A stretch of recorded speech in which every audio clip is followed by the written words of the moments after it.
Imagine waking up expecting your dream fairy tale life only to find out you've lost an entire year of your memory and your face is covered in severe scars. Our story kicks off in a lush, sunlit garden where a little blonde girl twirls around in a gorgeous green dress like she owns the place. She pauses for a second, glancing over her shoulder as if she's looking for someone special playing hide-and-seek with her in the estate grounds. Standing at a distance is a distinguished older gentleman with slick white hair, quietly watching her with a warm, proud expression. Whoosh! She turns around with the brightest smile on her face, glowing under the afternoon sun as she spots her beloved grandfather watching her. Man, the art style here is so bright and cheerful, definitely setting us up for emotional damage later. He calls out affectionately, telling her just how much he missed his favorite little princess. The little girl runs over and throws her arms around his neck, giving him a massive hug while he holds her tight. Cut to a dramatic backdrop of the sky. We learn about Belfast, a famous naval city where our protagonist Anais was born, which won its independence 50 years ago. Swoosh! Ships sail across the bright blue sea as Belfast transformed into its own proud kingdom, sealed with royal pacts and marriages. Talk about classic fantasy lore drops. Every good manhwa needs a grand historical backstory. The woman who stepped up as queen back then was actually Anais' great-aunt, dressed in a royal gown holding a bouquet of flowers. Clink! Gold coins rain down over chests full of treasure as the empire, thrilled with their loyalty and financial backing, granted the Fleur family a prestigious count title. Fast forward to the present day in the bustling port city, where citizens chat about how the kingdom only has princes in the line of succession. Townspeople whisper among themselves about how there's no harm in calling Anais a princess since the royal family absolutely adores her, just as Anais strolls past carrying a stylish parasol. Suddenly, someone shouts out across the crowd, calling her Princess Anise at the top of their lungs. Murmur. The crowd turns toward her in excitement, while Anais blushes beneath her fancy bonnet, feeling a bit put on the spot. Getting called royalty by random strangers in public must be equal parts flattering and awkward. She politely reminds everyone with a warm smile that she's just Lady Fleur and they don't need to use fancy royal titles. Ta-da! Striking a gorgeous pose in a frilly pink and white striped dress, she dazzles the entire town with her humble charm. Splash! Ships glide past the harbor as the narrator notes she was always surrounded by adoration and loved by everyone in Belfast.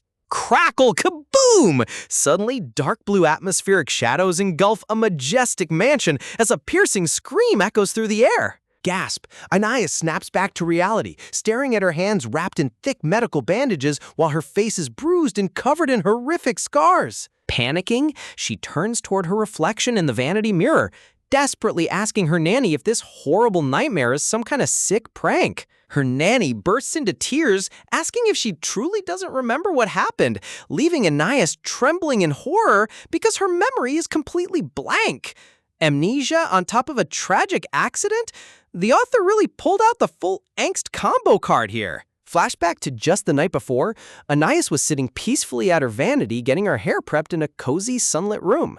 She was happily brushing her silky blonde hair, counting down the days to her upcoming 19th birthday without a single care in the world. But looking at herself now, she's in sheer disbelief, wondering what happened to her delicate features, her soft lips, and her lovely long blonde locks. A painful side-by-side contrast reveals her past pristine beauty stripped away, leaving only her vivid green eyes untouched amidst a thorny nightmare. Touch. She reaches up to touch the heavy bandages in complete denial until her nanny reveals she was struck by a freak bolt of lightning down at the harbor. Getting zapped by lightning out of nowhere? Talk about catastrophic bad luck. Anais stammers in confusion, insisting that she was just fine yesterday and that this couldn't have happened 2 days ago. Bam! The nanny breaks down weeping and drops the ultimate bombshell. Today isn't her 19th birthday, it's actually her 20th birthday. Shatter! The world literally cracks around Anais as the reality hits her. An entire year of her life was erased while she was out cold.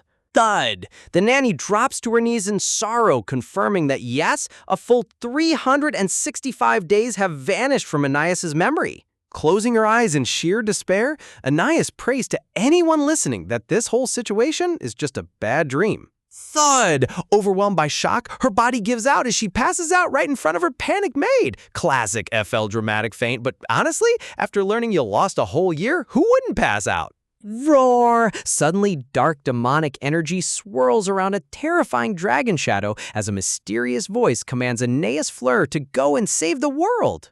Aeneas freaks out with a comic-style panic face, screaming in total confusion over why a scarred 20-year-old girl is supposed to be the world's savior. Shine! Enter candidate number 1, a stern, unbelievably handsome blonde commander standing tall, claiming Aeneas somehow scammed him in the past. Grab!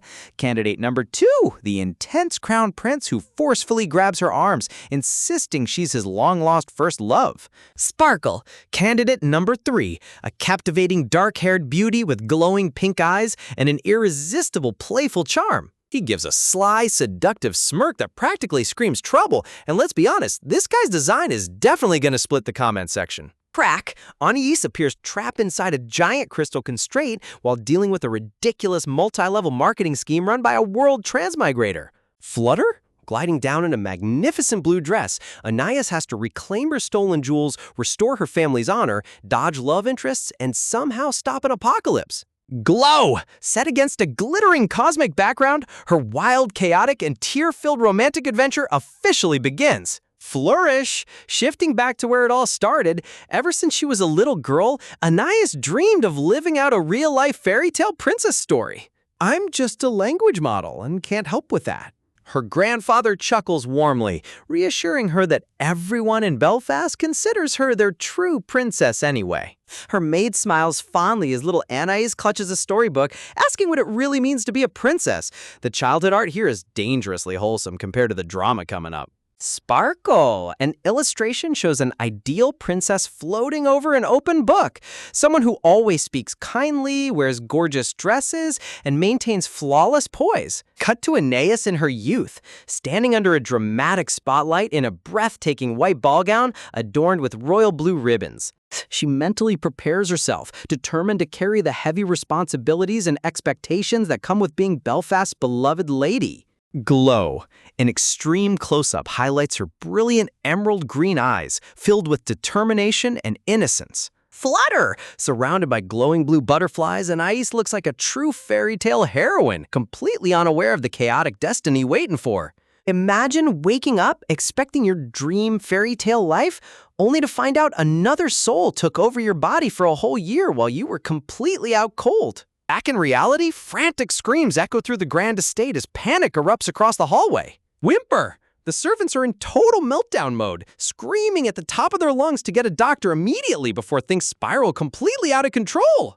As her maid frantically cradles her trembling body, Anais faints dead away, terrified that a ruined, bandaged face means losing her precious princess status forever. Talk about having your priorities completely upside down in a crisis. Gasp! Trapped in a mental web of utter confusion, Anais panics inside her head, trying to process how a random lightning bolt zapped her into missing an entire 365 days of her life. Bam! Snapping back into consciousness with a sudden jolt, Anais sits straight up in bed screaming for her sacred diary Charlotte, sending her poor maid into absolute shock. Pitter-patter, scrambling out of bed like a madwoman, she bolts across the bedroom floor, convinced that Charlotte is the only witness who can prove whether this nightmare is real. Snap! She snatches the pink ornate journal off the table, clinging to it like her entire existence depends on what's written inside. Flipping frantically through the pages to her 19th birthday, her heart drops into her stomach when she spots a completely unfamiliar, arrogant handwriting staring back at her. The mystery handwriting brutally breaks down Anais' entire existence, calling her a spoiled count's daughter with a massive princess complex. The sheer disrespect written inside her own diary is next level. Shiver! Anais trembles in sheer horror, staring at the page as dark chills run down her spine, demanding to know who on earth dared to scribble inside Charlotte. Shatter. A dramatic flashback reveals the dark truth. While Aeneas was out cold, a completely foreign soul had shattered the barriers of her mind and invaded her body. Glow! Staring back with a sly, villainous smirk from inside the crystal veil, this mysterious imposter officially hijacked Aeneas' life. Rewinding back exactly 1 year ago on the morning of Aeneas' 19th birthday, the atmospheric shadows deepen over the bedroom door as the takeover begins. Yawn. In the quiet morning sunlight, the pristine body of Aeneas slowly opens its eyes. But the soul behind those emerald eyes isn't the innocent little lady at all. Rustle, Sitting up on the plush mattress, the newcomer gazes around the lavish chamber, taking in the absurd luxury surrounding her. Tap tap, barefoot and curious, she steps down onto the polished floorboards, treading quietly across the grand room to scope out her new setup. Creak. Glancing into the full-length vanity mirror, a sinister grin spreads across her face as she realizes she just landed in a prime aristocratic vessel. Smirk. Resting her cheek in her hand with a mischievous sparkle in her eyes, the intruder chuckles over the crazy jackpot she hit.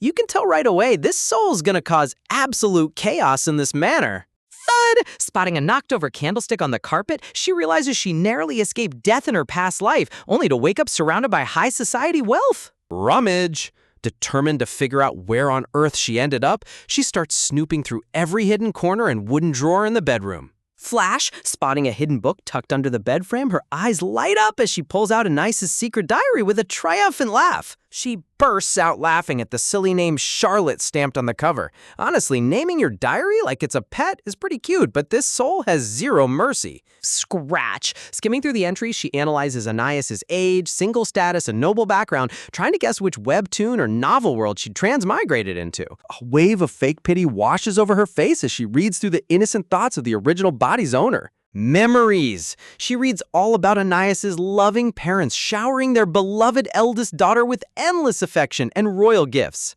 From sparkling emerald drop earrings to a pristine white horse, Anais was living the ultimate silver spoon fairy tale. Her sweet mother and handsome grandfather were beaming with pride, ready to spoil her rotten on her birthday. Blushing with pure happiness, young Anais had been floating on cloud 9, completely unaware of the greedy storm heading her way. Scratch, scratch, the Transmigrator snatches a pen and writes a cold, mocking note right over Anais' cute handwriting, declaring herself as the ultimate birthday present. Cackle.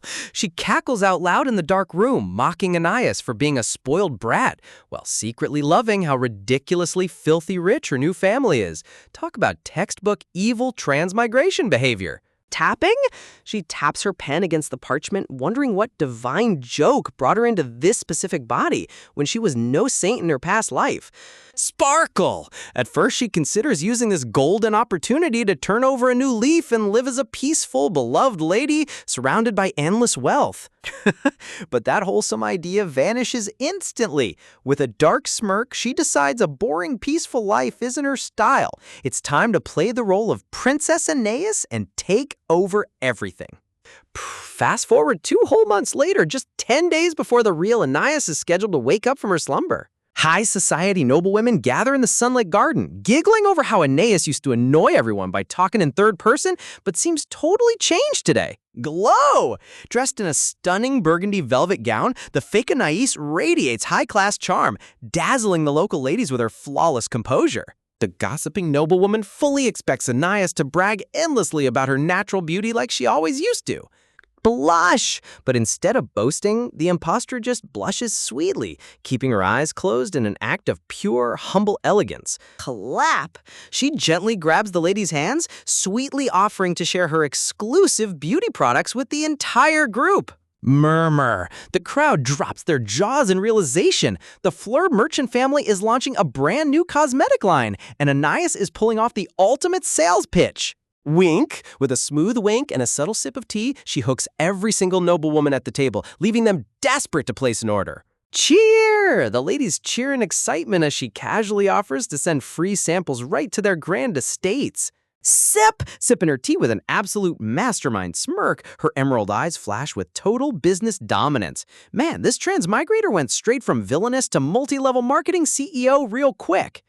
Gasp! Even the surrounding onlookers can't resist the hype, scrambling all over each other just to get a piece of the new product line. The gossiping duo squints in confusion, noticing how suspiciously different Anais acts after her long illness. Giggle, only to see her striking a dramatic princess pose, convincing themselves that her hilarious princess complex is still alive and well. Swish! Parasol in hand and basket full of goods on her arm, the impostor strolls gracefully through the courtyard like she owns the world. Smirk. Under her breath, she smugly thanks the original Anais's diary for giving her the perfect script to fool every noble in town. Scratch! Writing in Charlotte later that night, she gloats about her genius scheme, using free toner samples to trick suckers into buying expensive cotton cloths and overpriced soaps. That's cold-blooded hustle right there. Imagine building a massive financial empire and becoming the ultimate influencer of the high society world, only to realize you did it all inside someone else's stolen body.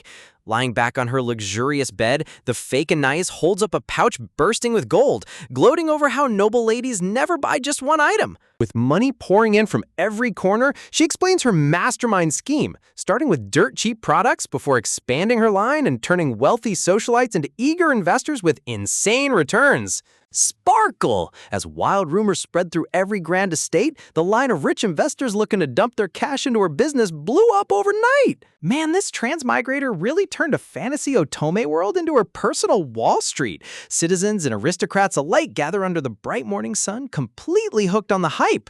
But where there are massive profits, there are major losers. While bankrupt nobility clutch their heads in total agony, savvy investors happily clutch bags of overflowing gold. Dressed up in her signature yellow bonnet gown, the fake Aeneas flashes a wicked sweet smile, playfully wishing everyone better luck on the next big venture.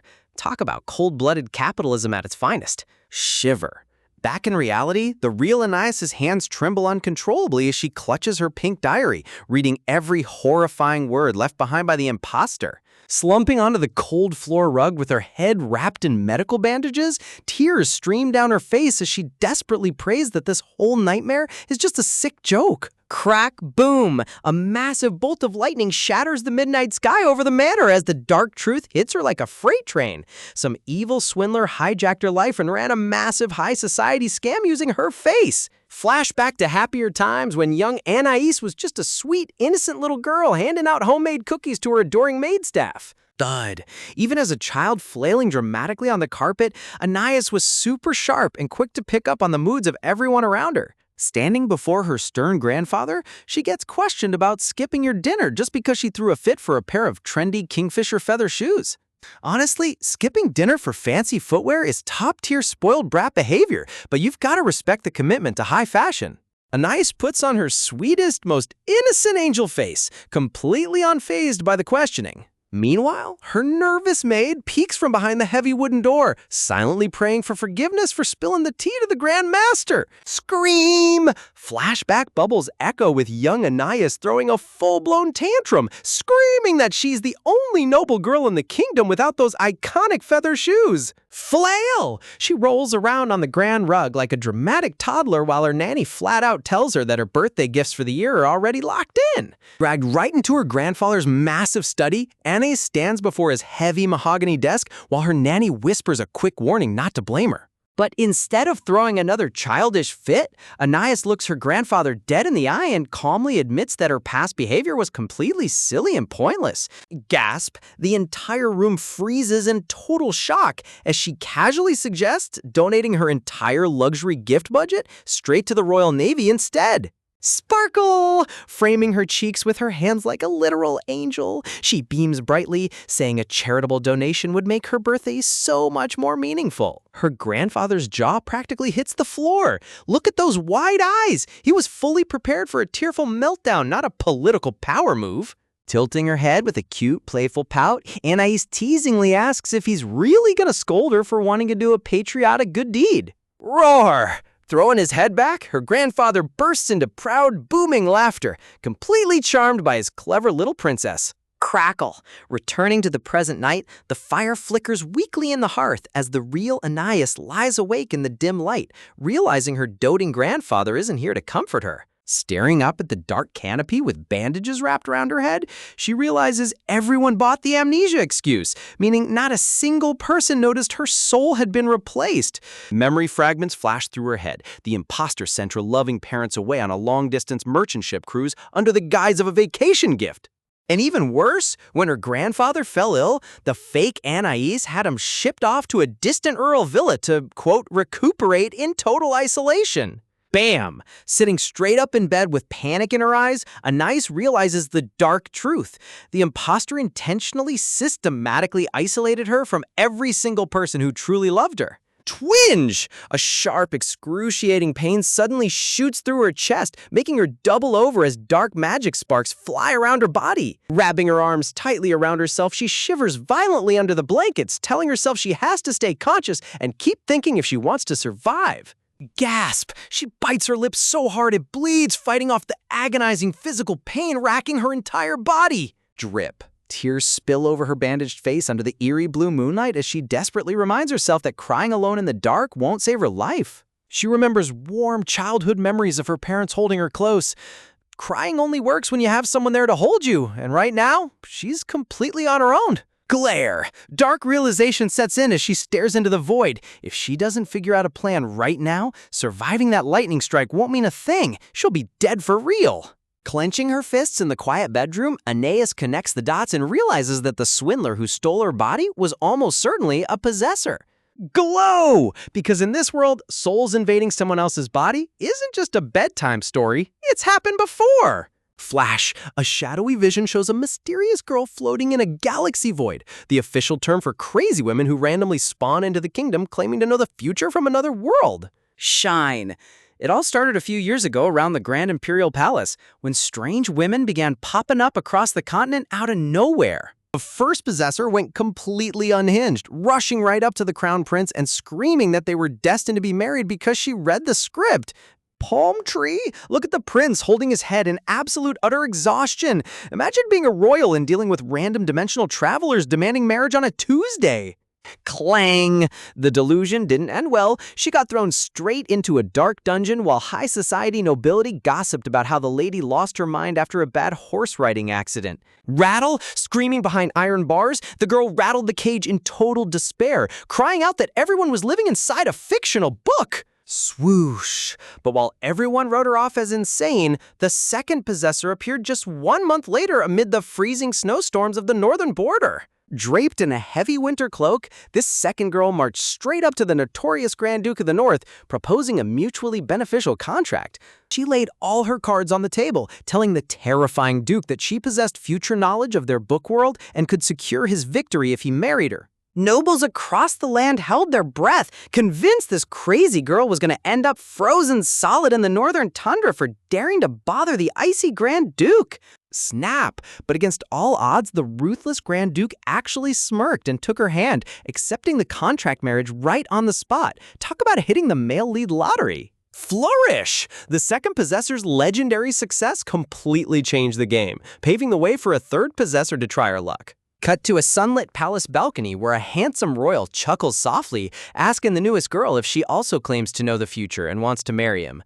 Man, these possessors really made contract marriages an official career path in this empire. Imagine building a multi-million-dollar scam empire only for the legendary Dragon Squad to crash your bedroom party bright and early.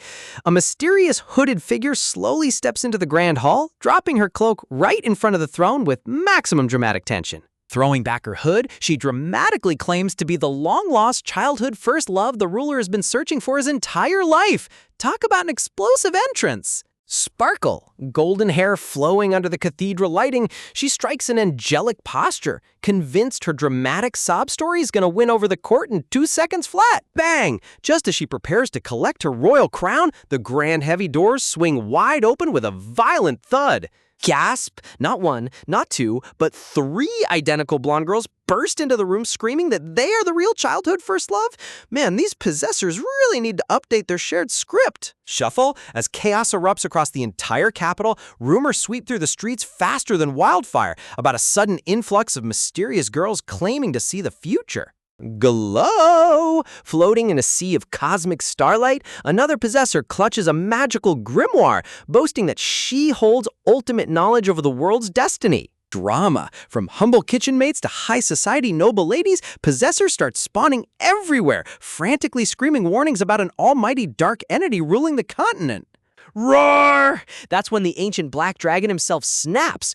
Opening a massive golden eye amid a sea of scorching hellfire, the Dragon Lord decides he's officially had enough of these dimensional tourists. Descending upon the mortal realm in a terrifying aura of shadow and crimson flame, the black dragon confronts a sword-wielding possessor head-on, refusing to let fake prophets mess up his world's order. Crack! The atmospheric pressure drops to absolute zero as dark lightning rips through space, with the dragon declaring that their very presence is tearing reality apart. Flash! Touching his colossal claw to her forehead, a blinding beam of rainbow light engulfs the intruder, banishing her soul straight back to her home dimension. Honestly, Dragon anti-cheat software is working overtime today. Tick. Back in her bedroom mirror, the real Anais gently touches her heavily bandaged face, counting up all 32 banished possessors and realizing the swindler who stole her life was number 33. Drip. Tears well up in her exposed blue eye under the dim candlelight as she comes to grips with the terrifying reality that soul-stealing wasn't just some fairy tale from distant lands. Staring at her reflection, she takes a deep breath and reassures herself that surviving a literal lightning strike was a miracle, meaning she now has a second chance to pay back all the victims her imposter scammed. She traces the edge of her bandages with trembling fingers, silently worrying whether these brutal lightning burns will leave permanent scars across her face. Clatter, slumping onto the wooden floorboards, she mutters under her breath about how nice it would have been to have a rich fiancé around to handle this massive disaster. I mean, let's be real. If she had a devoted fiancé, she could just hide behind him and never have to worry about political marriages ever again. Flip, but in true honest fashion, she leaps right back to her feet, scolding herself for even thinking about becoming a helpless burden to someone else. Punch. Clenching her fists with fiery determination, she remembers that her grandfather intentionally kept her engagement spot open so she could pick the absolute best husband on her own terms. Sparkle! Striking a cute princess pose right in front of her diary Charlotte, she reminds herself that being a noble comes with heavy responsibilities. Her priority list is set. Organize every single investor the scammer swindled and return every last gold coin to restore her family's honor. Now that's what I call true noble grit. Cut to the next morning as bright sunlight washes over the grand estate, though trouble always loves to strike at the worst possible moment. Quick TMI visual interlude. Our cute chibi Anais loves speaking in the third person whenever she's excited or trying to make a point. Yawn. Fast asleep at her study desk, surrounded by financial documents, Anais grumbles softly as her head maid gently calls out to wake her up. Nudge! The worried maid rushes over, warning her young lady that sleeping face down on open account books is going to tear up her fresh facial bandages. Gasp! Anais's eye snaps open in sheer terror as she violently sits upright, screaming out a sudden warning. Bam! She slams both hands on the wooden desk, sending her quill flying through the air while staring around the room in utter confusion. Sweat dropping in her chibi form, she pouts dramatically about being woken up way before lunchtime when everyone knows she's definitely not a morning person. Gulp. Hesitantly, the maid drops the bombshell news. An uninvited guest is standing right outside her private chambers. Shock! Anais nearly leaps out of her skin. A guest showing up unannounced at this hour?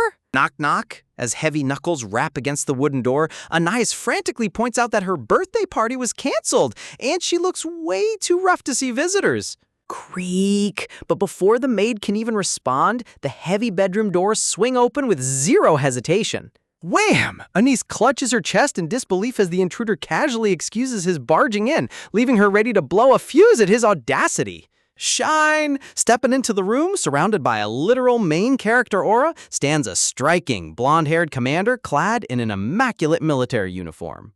But dumb! Looking down at her with sharp golden eyes, he smoothly confirms her identity, leaving Anais completely stunned by his ridiculously handsome face. Gasp! The entire room freezes in a tense standoff, a bandaged girl in her nightgown facing off against an elite military officer. Up close, this guy's sharp jawline and flawless posture make him look like he walks straight off a high-fashion runway. Anais squints her eye in confusion, trying to place why his striking uniform looks so unnervingly familiar.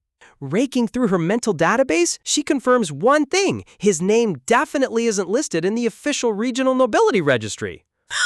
Putting two and two together, she casually asks if he's one of the angry investors coming to collect his scammed money, causing the maid behind her to drop her jaw in panic.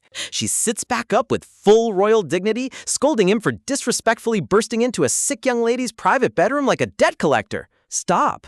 Suddenly, his eager young assistant knight steps forward, raising his hand to shut down her reprimand immediately. Shout! The assistant points a finger right at her, screaming that not knowing the legendary name of Elliot Thessalonica proves without a doubt that she's a fake possessor. Tick-tock! Anais' eye widens as her brain fast-tracks the name Thessaloniki in a 3-second countdown. Point. Realization hits her like a lightning bolt. Pointing right back, she asks if he's the famous Grand Commander of the Azure Dragon Knights, but the assistant yells back that playing dumb won't save this fake Anais from arrest. Panic! Sweat pouring down her face, Anais desperately waves her arms around, crying out that the real scammer already left her body. Good luck convincing a Dragon Knight with that excuse.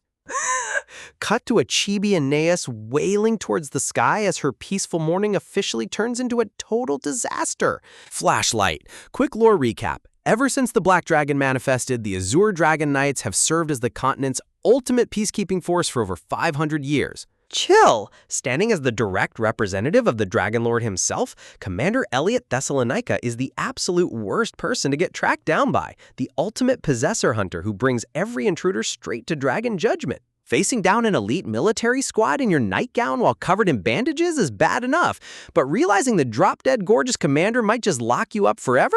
Yeah, Anais is internally panicking, desperately trying to keep her cool before she gets executed on the spot.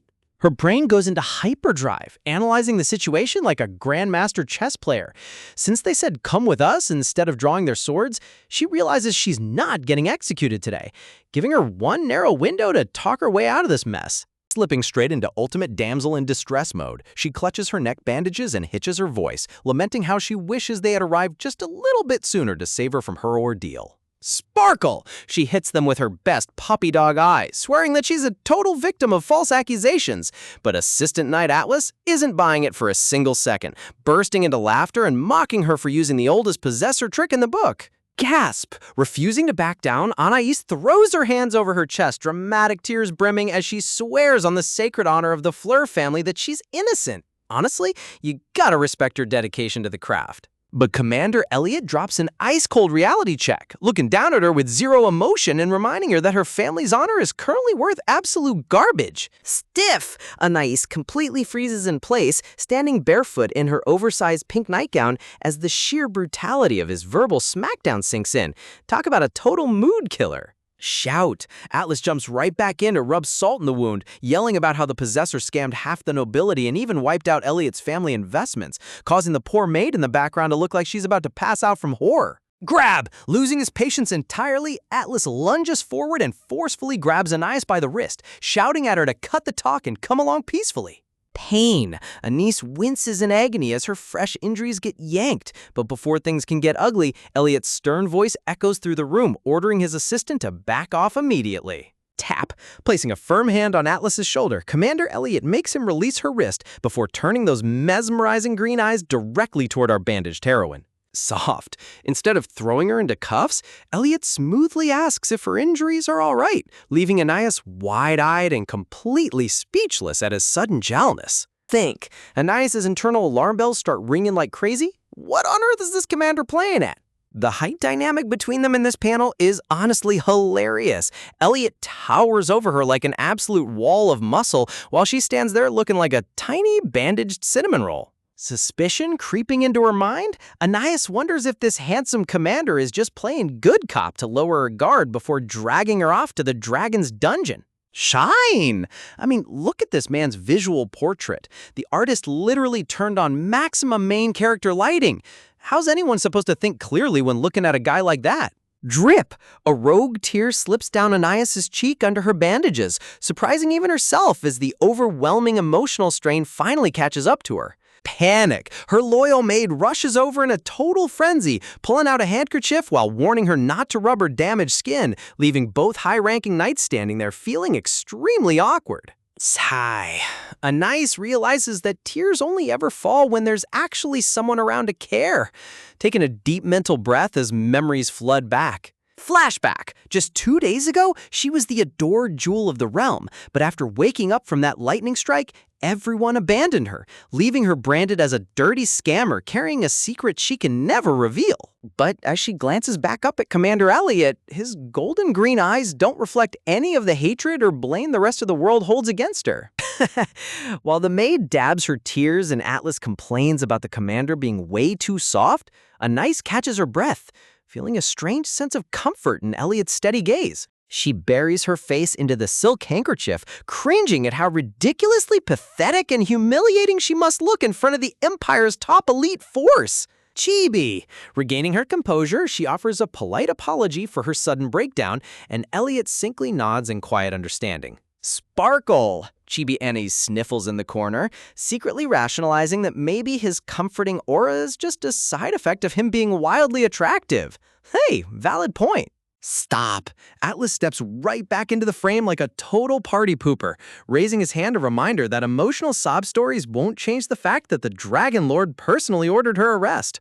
Point! He points his finger right at her face, declaring that out of all 32 dimensional possessors they've hunted down, she is by far the most shameless swindler of them all. Shout! Anaya snaps right back, screaming at the top of her lungs that the fake soul already fled her body and that she's the real Anaya's Fleur, demanding to know if he has any actual proof otherwise. Tick-tock! Atlas challenges her right back, asking if she has any proof her soul returned.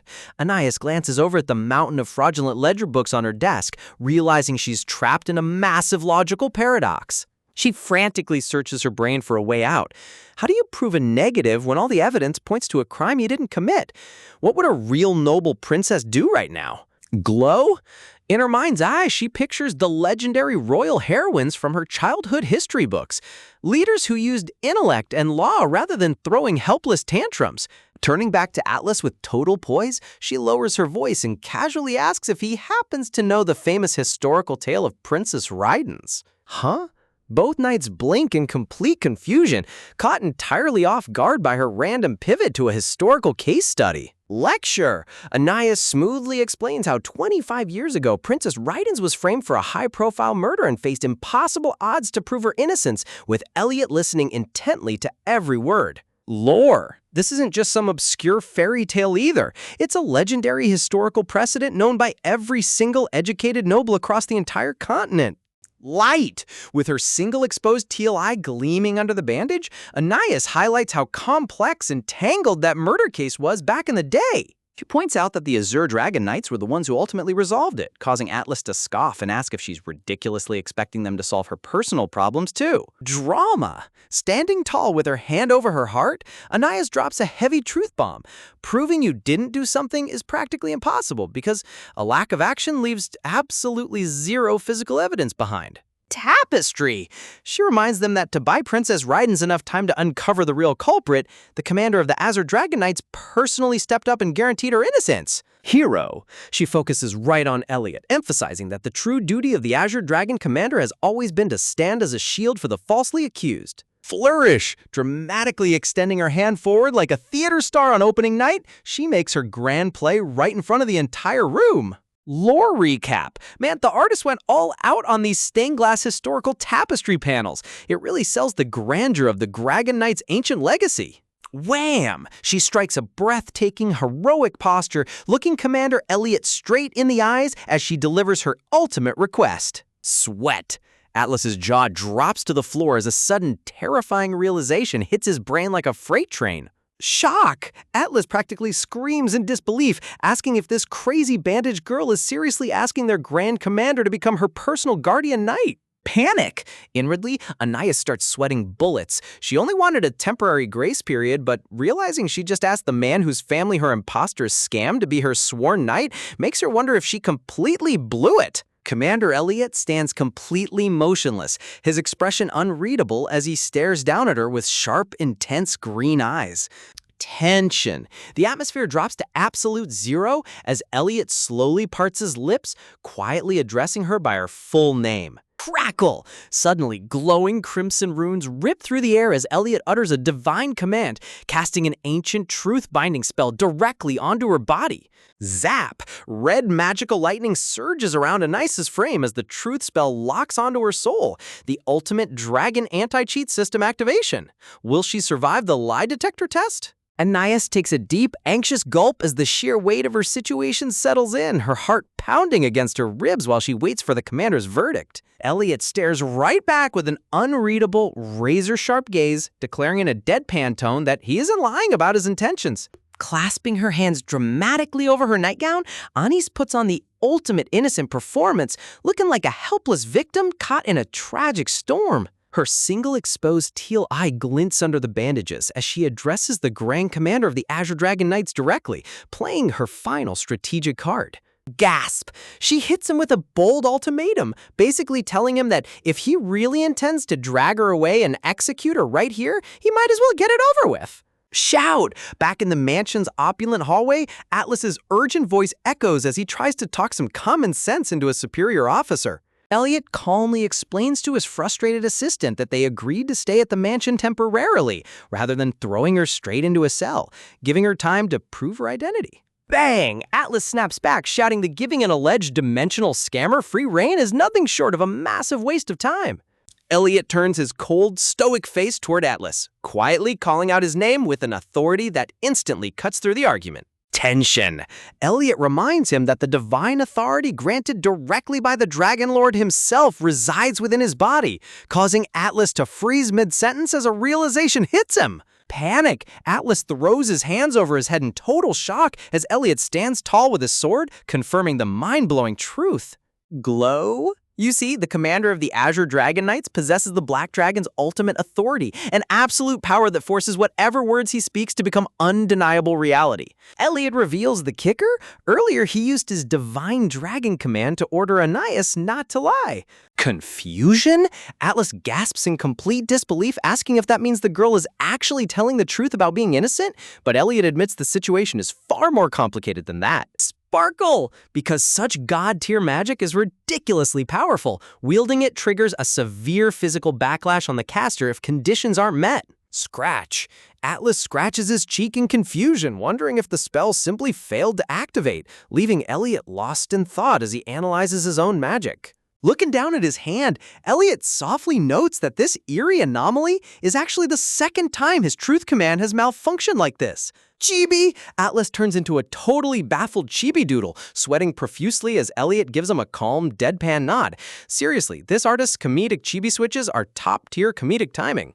Shout! Atlas practically screams in confusion, demanding to know when on earth the first failed truth spell happened. Ripple! Flashback time! We cut back to 2 days ago at the bustling harbor where massive merchant ships with vibrant blue sails rest on the ocean waves. Breeze! The salty sea air blows over the coastal town as the duo arrives at the harbor, hunting down the location of the notorious dimensional possessor. Walking through the crowded port in dark hoods, Atlas complains that the Dragon Lord gave them nothing but a vague smell of salt, taking 2 whole months just to track her down. Atlas sighs, venting about how these imposter possessors always take over high-ranking noble families, making human politics a complete nightmare to clean up. Elliot stays silent under his dark hood, his sharp green eyes reflecting heavy memories from his past. Rain. A gloomy memory flashes back. Desperate parents weeping in the pouring rain, begging the Dragon Knights not to take their child away after they started acting like a completely different person. Thunder. The Dragon Lord's solemn voice echoed through the storm, explaining that he must guard the mountain rifts and entrust the tragic duty of hunting possessors to the son of Riddance. Roar! Entrusting the ancient duty to Commander Elliot Thessalonica, the massive shadow of the Dragon Lord commanded him to hunt down every single dimensional intruder. Shock! But mid-flashback, a ridiculously loud voice suddenly cuts through the harbor air, shouting out to valued customers and pulling Elliot right out of his thoughts. Step. A fancy bow-adorned shoe aggressively steps up onto a wooden crate in the middle of the crowded square. Megaphone! It's the fake Anais! She's standing on stacked crates with a paper megaphone, screaming to the crowd about joining a diamond-tier business where money just auto-magically prints itself. Man, multiversal, multi-level marketing is truly unmatched evil. Elliot tilts his head in utter confusion, asking Atlas if it's normal for noblewomen in Belfast to stand on wooden boxes and run loud street auctions. Totally not a casual Tuesday look, right? Flowers. Atlas explains that her bizarre, outgoing behavior was precisely why she stood out so dramatically among the high society elite. Sparkle! Standing on her makeshift stage in a fancy dress, Fake Anais beams brightly, completely ignoring the strict noble taboo against talking about money in public. Munch! Atlas munches on a bread roll while explaining that her pyramid scheme was incredibly clever at first, but recent victims have finally started accusing her of being a demon possessor. Murmur! Whispers ripple through the crowd as bystanders start realizing they got scammed out of their life savings by her sweet promises. Smile! But fake Anais just flashes her most innocent angelic smile through the megaphone, completely unfazed by the growing skepticism. Blush! Clasping her hands dramatically against a backdrop of blooming flowers, fake Anais begs the crowd to put all their faith and trust in her. Honestly, watching a dimension hopper run a textbook Ponzi scheme in a fantasy romance setting is hilarious. She announces a grand 20th birthday party for the day after tomorrow, inviting all her investors to come celebrate, while subtly distracting them from their missing money. Cheer! Hooked by her royal title and the Fleur Merchant Guild's backing, the gullible crowd completely eats it up, cheering for their favorite scammer princess. Atlas watches the crowd grow bigger, remarking that even for a beloved princess, there's a strict limit to how many people you can con before it blows up. Elliot gazes over the ocean water, thoughtfully noting that some of these nobles genuinely wanted to support her entrepreneurial ambition. Flustered? Then Atlas casually drops a bomb, asking Elliot if his own proud sister didn't also invest in this exact business scheme. Elliot's eyes widen in sheer horror. Dark aura, depressive anime gloom surrounds Elliot as he realizes his sister's diamond investment was a literal scam, leaving Atlas sweating as he asks how much money she lost. Gasp! Elliot reveals she dumped 100 million shillings into it. Atlas screams in horror, asking what Elliot's salary is, only for Elliot to deadpan that his commander position pays a grand total of 100 shillings a year. Talk about financial ruin. Sob! Atlas despairs over never getting promoted, while in the background, fake Anais raises her arms in triumph as the crowd roars with excitement. Shady! Pitching her grandest lie yet, fake Anais loudly announces that the legendary Thessaloniki family of the Azure Dragon Knights has personally invested a massive fortune into her company. Cheers! The mob goes completely wild, throwing their papers and cash into the air, while Elliot stands in the dark shadow asking himself who he even is anymore. Facepalm. Bragging about her merchant guild and Queen Anne, fake Anais takes all the credit, while Elliot glares at her in utter disgust, disgusted that anyone would shamelessly use his family name like that. Rumble. Looking up at the darkening sky, Elliot bitterly wonders aloud why a sudden lightning bolt hasn't struck down such a shamelessly shameless liar on the spot. Boom! Right on cue, a massive, blinding bolt of lightning rips through the heavens with a deafening crack, striking down straight toward fake Anais as her face twists in ultimate terror. Talk about instant divine karma. Boom! With a loud crackle of thunder, blinding purple lightning tears through the sky and strikes right where fake Anais was standing, leaving everyone in the crowd screaming as she collapses instantly. Back in the mansion, Atlas throws his hands in the air, trying to reassure his commander that there's no way a random lightning strike could possibly be his fault. But Elliot stares into space, lost in heavy thought, as he remembers that the divine word of command granted by the Dragon Lord is no mere coincidence. It's absolute reality. Elliot turns to his assistant with a cold, serious expression, pointing out that if he ordered divine lightning to strike down a liar, nature would have obeyed without hesitation. Man, imagine having voice command over literal thunderbolts. Gasp! A dark flashback reveals the severe, painful burns left across Anais' body, a wound so brutal that even for a criminal, it seems far too cruel. Tension! Elliot's eyes shadow over with guilt as a terrifying realization hits him. If she really did return to her original body like she claims, then he just ruined an innocent girl's entire life. Shout! Atlas snaps back, furiously arguing that even if her story is true, a notorious scammer who conned thousands deserves whatever punishment comes her way. But Elliot flat out shuts him down. Raising his hand with rigid moral principle, Elliot declares that every criminal deserves a fair trial, and if there's even a fraction of a chance she's innocent, it's his duty to protect her. Glare. Under his dark hood, Elliot's sharp green eyes flicker with heavy conflict as he grapples with the weight of his own absolute magic.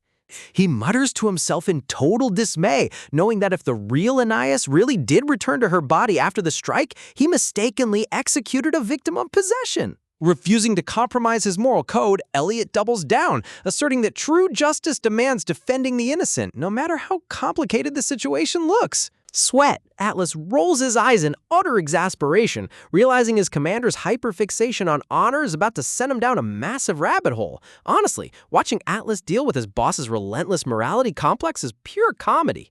Elliot rests his chin on his hand, noting that ultimate judgment over a possessor's fate ultimately rests with the Dragon Lord himself. A grim vision of Anais wrapped head to toe in bandages flashes before them, leaving Elliot wondering if the lightning strike actually purified her body or just tortured her soul. Zoom! With an intense close-up on Elliot's glowing green eyes, he asks himself if he personally carried out the tragic execution of an innocent person with his own hands. Knock! Suddenly, a sharp, polite knocking sound echoes against the heavy wooden doors of the study, shattering the tense atmosphere.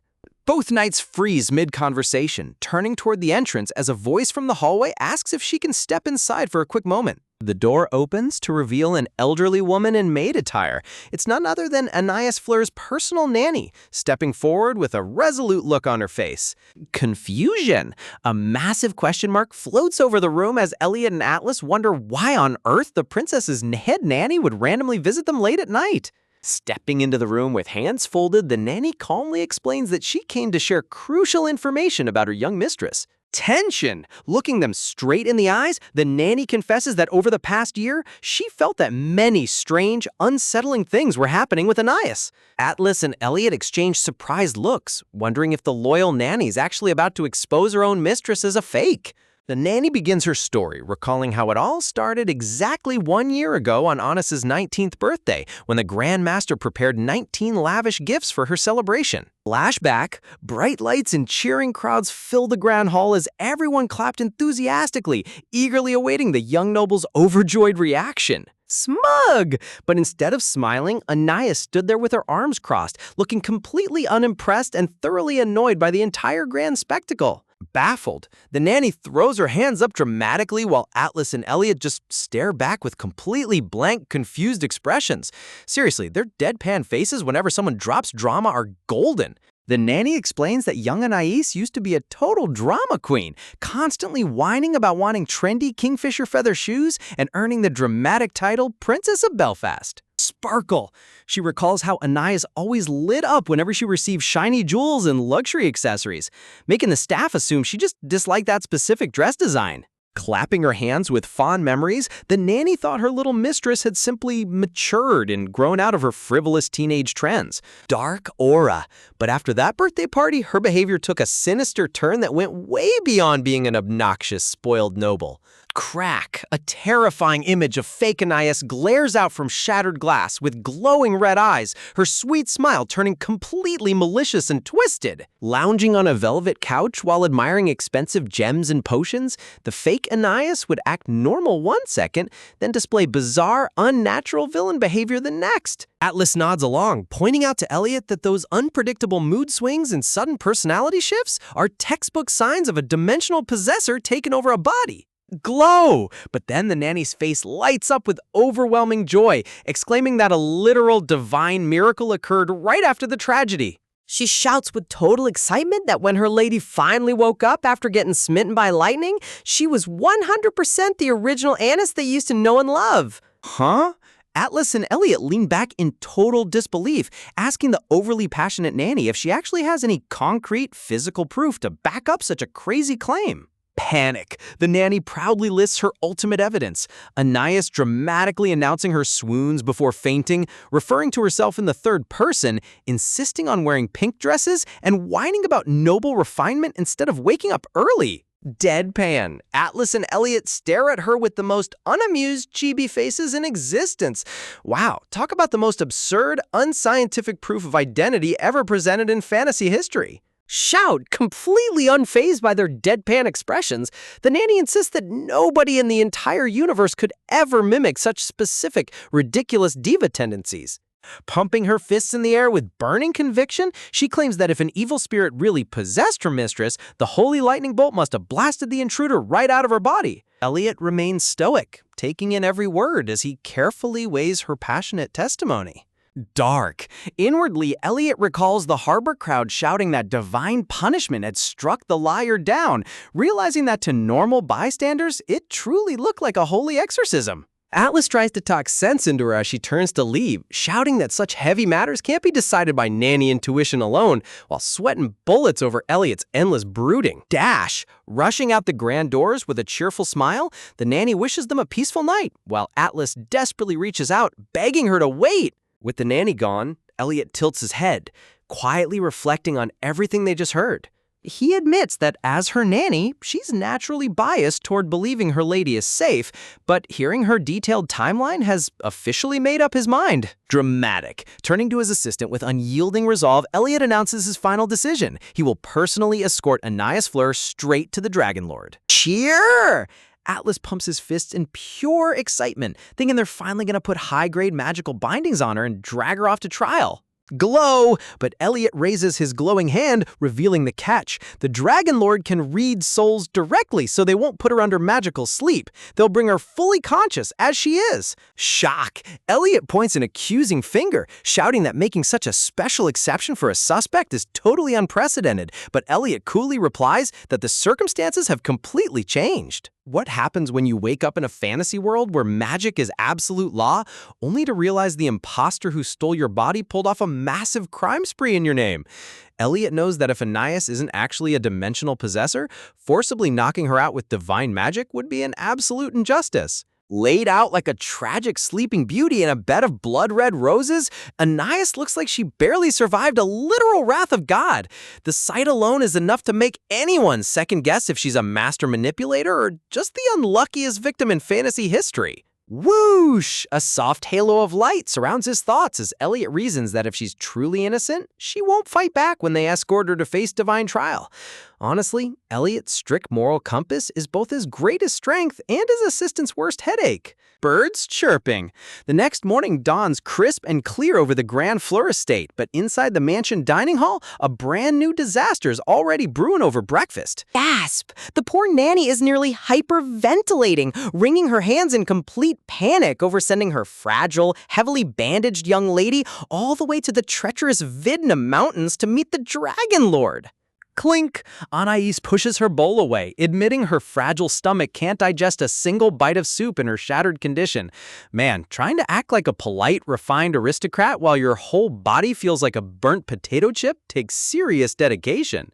Munch! Chewing on a steak without a single care in the world, Atlas casually tells her she doesn't need to do anything special except pack her bags. Look at this guy casually dining while the plot is falling apart around him. Peak sidekick energy right there. Anais locks eyes with the knights, declaring in her signature proud third-person tone that she refuses to be treated like a bound captive on this journey. Thud! A heavy silence drops over the room as Atlas realizes she's not refusing because she can't make the trip, but because her aristocratic pride won't allow her to be dragged along like a common prisoner. Glint, a dramatic close-up on Elliot's sharp green eye sets an intense tone, reminding us that the Azure Dragon Knights carry out holy will and strictly refuse to abuse their authority over suspects. Bathed in warm morning sunlight, Elliot calmly explains to Anais that their order guards against arrogance above all else. Talk about an absolute saint of a commander. The artist really went all out, making him look like a golden hero here. Swoosh! A majestic blue dragon glides through celestial magic circles high above the clouds, reminding everyone that all magic in this realm flows directly from the Dragon Lord himself. Cha-ching! Floating gold coins and sparkling diamonds flash across the screen because, let's be real, invoking high-level dragon magic costs a literal kingdom's fortune. Chibi time. Back at the dining table, Atlas rolls his eyes while the nanny adjusts Anais' clothes, complaining under his breath that their strict commander is far too obsessed with holy procedure. Sweat!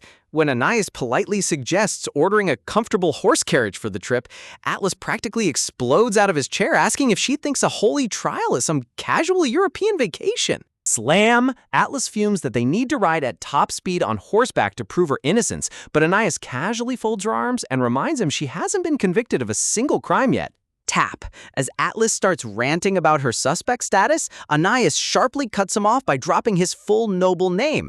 Oh man, you know you're in deep trouble when someone uses your full legal name mid-argument? Dramatic flair. Standing tall, Anais boldly declares in third person that since she committed 0 crimes, she sees no reason to suffer through bumpy, unrefined horseback riding. thud! Placing her bandaged hand on the table, Anais adds that she refuses to beg for mercy like a coward, leaving poor Atlas face-palming in total defeat. Honestly, her unshakable diva energy, even while wrapped in gauze, is downright legendary. Sweat drop! Atlas stares at her in sheer awe, thinking to himself that whether she's a dimensional possessor or the real deal, her noble pride is completely off the charts. Paddle, paddle. Just as Elliot prepares to speak, frantic footsteps echo down the grand corridor, completely destroying the calm morning atmosphere. Bang! The massive wooden doors burst open as a maid panics in the doorway, screaming at the top of her lungs that a catastrophic crisis has hit the front gates. Gasp! Anais turns around in surprise, clutching her silk robe near her chest as the room instantly shifts into high alert survival mode. Rumble! Outside, an enraged mob waves pitchforks, shovels, and raised fists in a terrifying display of pure peasant rage. Crash! The angry mob breaks past security, storming straight into the marble foyer while screaming for Anais Fleur to show herself and return their stolen life savings. Shiver! Hiding behind a grand pillar, the terrified maid whispers to Anais that news of her survival spread like wildfire, driving all the scammed investors into an absolute frenzy. Clench! Tightening her fist, Anais coolly announces she's going down to face the mob herself, completely ignoring her maid's desperate pleas to run and hide upstairs. Sparkle! In a breathtaking close-up panel, Anais's single uncovered turquoise eye sparkles with unwavering courage. Seriously, the artist cooked so hard with this cinematic lighting contrast. Tap, tap, tap. With her white cape billowing behind her, Anais marches down the grand hallway like a fearless queen walking toward her execution, leaving her staff in stunned silence. Step! As her pink slippers touch the top marble stair, Anais admits in her inner monologue that her burned body is screaming in pure agony and she'd rather be anywhere else right now. Shout! The moment the angry rioters spot a figure walking down, they point their weapons and order everyone to grab her before she escapes. Stillness, but as Anais emerges into full view, bathed in dramatic hall lighting, a sudden heavy silence falls across the furious crowd. Flutter! Fake investment contracts fly through the air as the rioters freeze in shock, completely thrown off by how ridiculously frail and heavily bandaged she looks. Stare!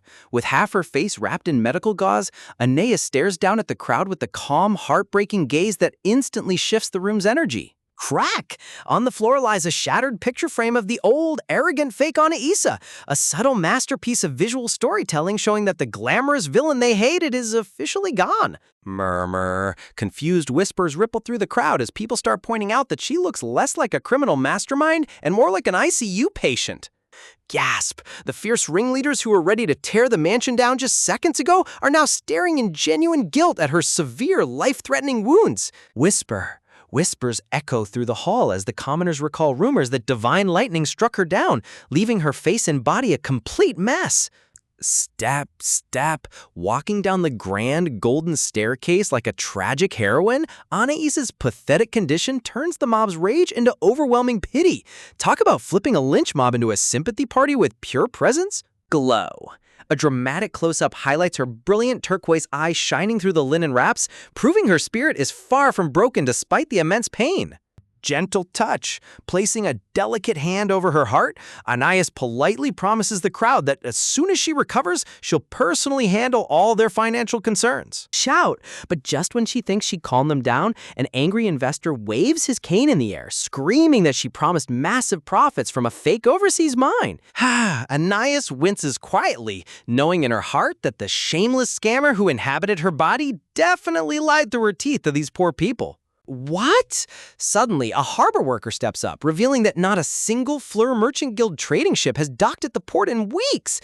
Anais's eyes widen in absolute terror. Gasp! Murmurs explode through the crowd as the harbor worker confirms even the flour imports were a complete lie, causing Anais to physically shake in realization. Shove? Just when things couldn't get any worse, an official banker in a top hat pushes through the crowd to drop an absolute nuclear bomb of news. Boom! The banker announces to the entire room that a few days ago, Anais Fleur withdrew every single cent of her family's wealth and converted it into portable jewels.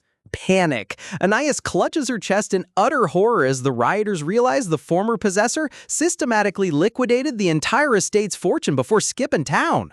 Internal scream! Wrapped in a dark red aura of sheer despair, Anais mentally screams into the void, asking what kind of sociopathic financial monster the 33rd possessor was.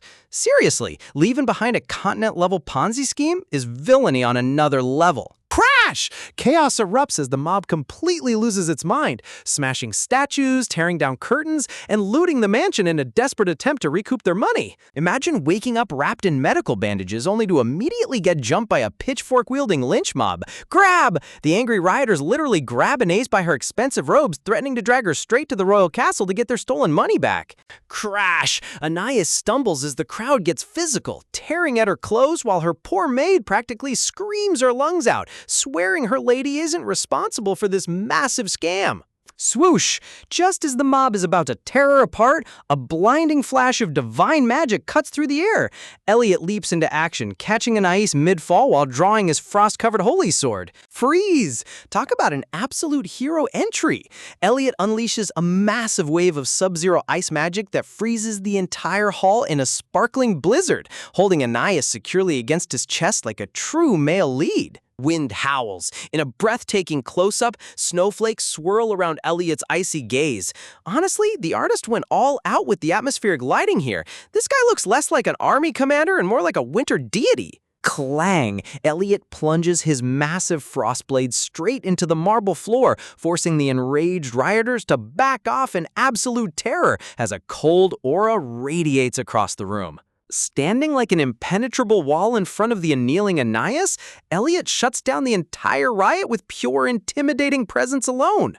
Silence. With his voice echoing through the frozen hall, Elliot formally introduces himself as the commander of the legendary Azure Dragon Knights. Gasp! Placing a gloved hand over his heart, he commands total respect from every single commoner in the room.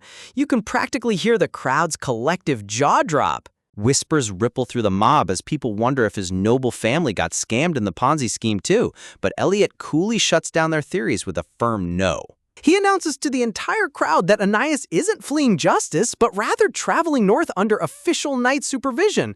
Stepping forward with total authority, Elliot declares he's escorting her personally, instantly squashing rumors that she was trying to pull a middle-of-the-night getaway. Confused? Meanwhile, Anais gives him a side-eye from the floor, thoroughly baffled as to why this stoic commander is covering for her financial mess was such a massive lie. Murmur. The rioters take the bait, whispering amongst themselves that maybe the Fleur family was secretly funding the knight's expensive northern expedition all along. Seeing the High Commander himself back her up, the mob's burning rage completely evaporates into quiet agreement.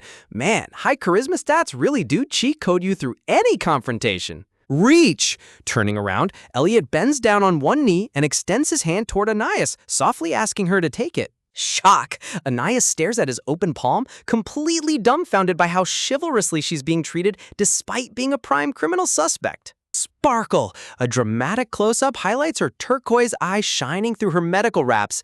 Seriously, the contrast between her pathetic bandage look and his golden knight aesthetics is pure romance manhwa poetry.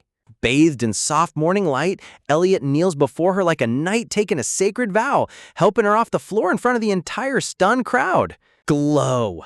Above them, a glowing legendary sword forged from perpetual snow by the Dragon Lord himself appears, setting up the sheer divine power staked in this moment. Standing tall beside the blade buried in the floor, Elliot prepares to drop the ultimate legal shield for our main character. Boom! He boldly announces that his own noble house will officially guarantee every single bit of the Fleur family's debt.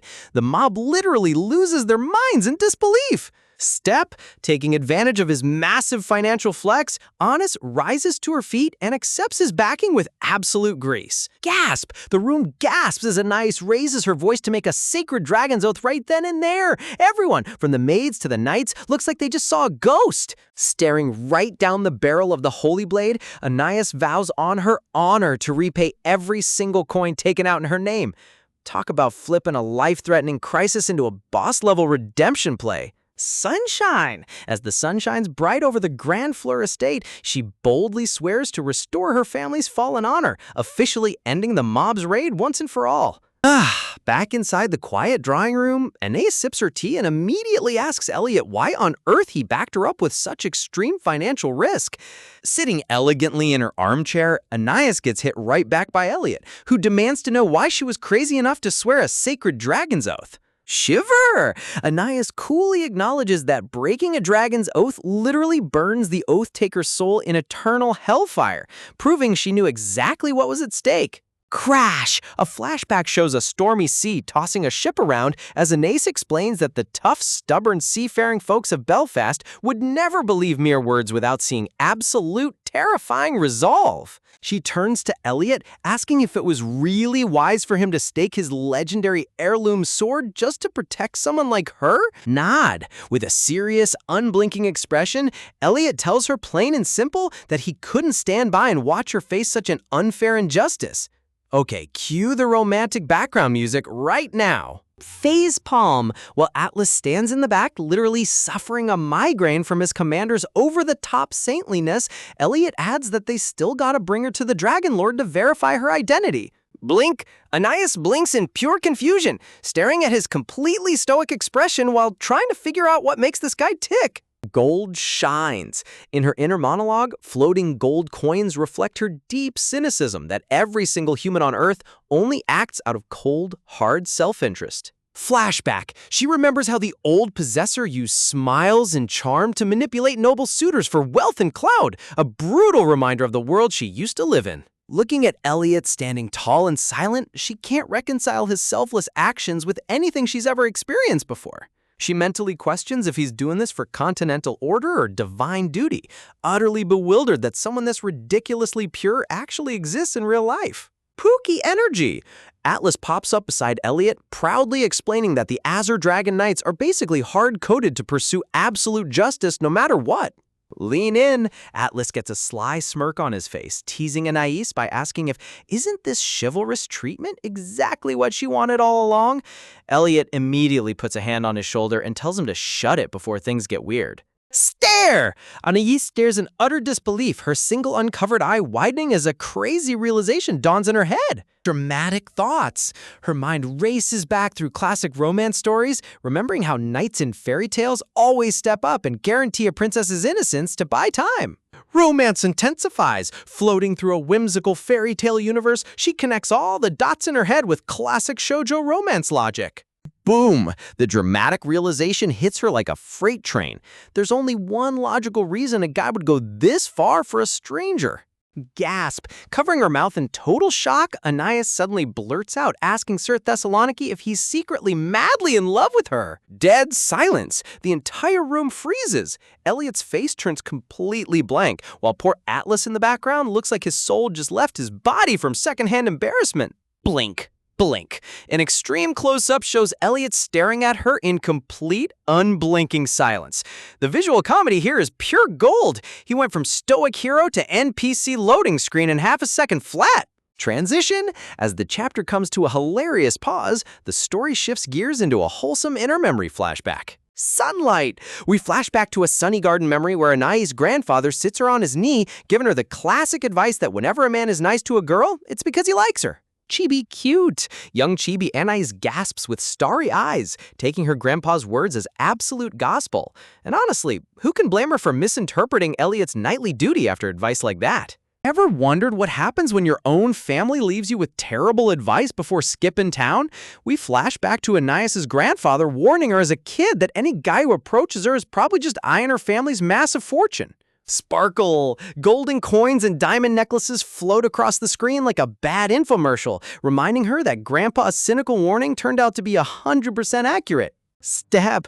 Looking back at her past, every single nobleman who ever tipped his hat to her was secretly calculating her net worth. Honestly, no wonder she ended up single with trust issues like that. Zoom in! Fast forward to the present, Anais peers through her bandages and realizes Elliot's ultra-wealthy family makes her own estate look like pocket change, meaning his motives must be completely different. Gasp! In a hilarious burst of self-confidence, Anais gasps and point-blank asks the stoic commander if he's secretly head over heels in love with her. Deadpan? Elliot's brain completely short-circuits as he stares at her like a confused golden retriever processing a trick question.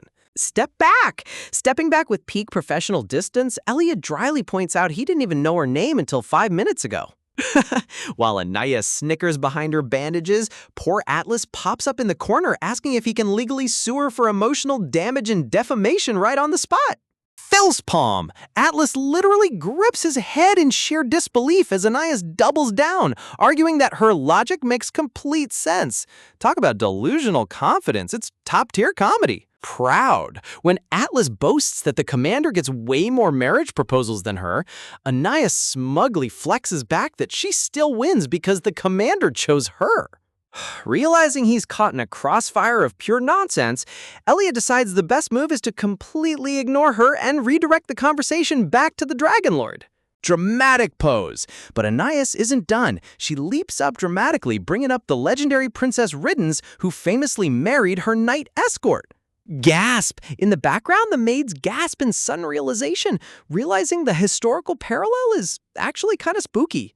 Glow! Decorative golden arches shimmer as the story highlights the legendary fairy tale romance that once rocked the whole continent. Sparkle! A fairy tale illustration shows the heroic knight protecting Princess Riddens, proving that fairy tale escorts always end up falling in love. Facepalm. Back in reality, Elliot internally facepalms, utterly regretting how insanely famous his parents' romantic story turned out to be. Sweat. Holding his forehead in sheer exhaustion, Elliot formally vows that he won't lay a single romantic finger on her during this trip. Intro card. Meet 24-year-old Elliot Thessalonica-son of legendary heroes, commander of Dragon Knights, and currently dealing with a certified headache. Silence.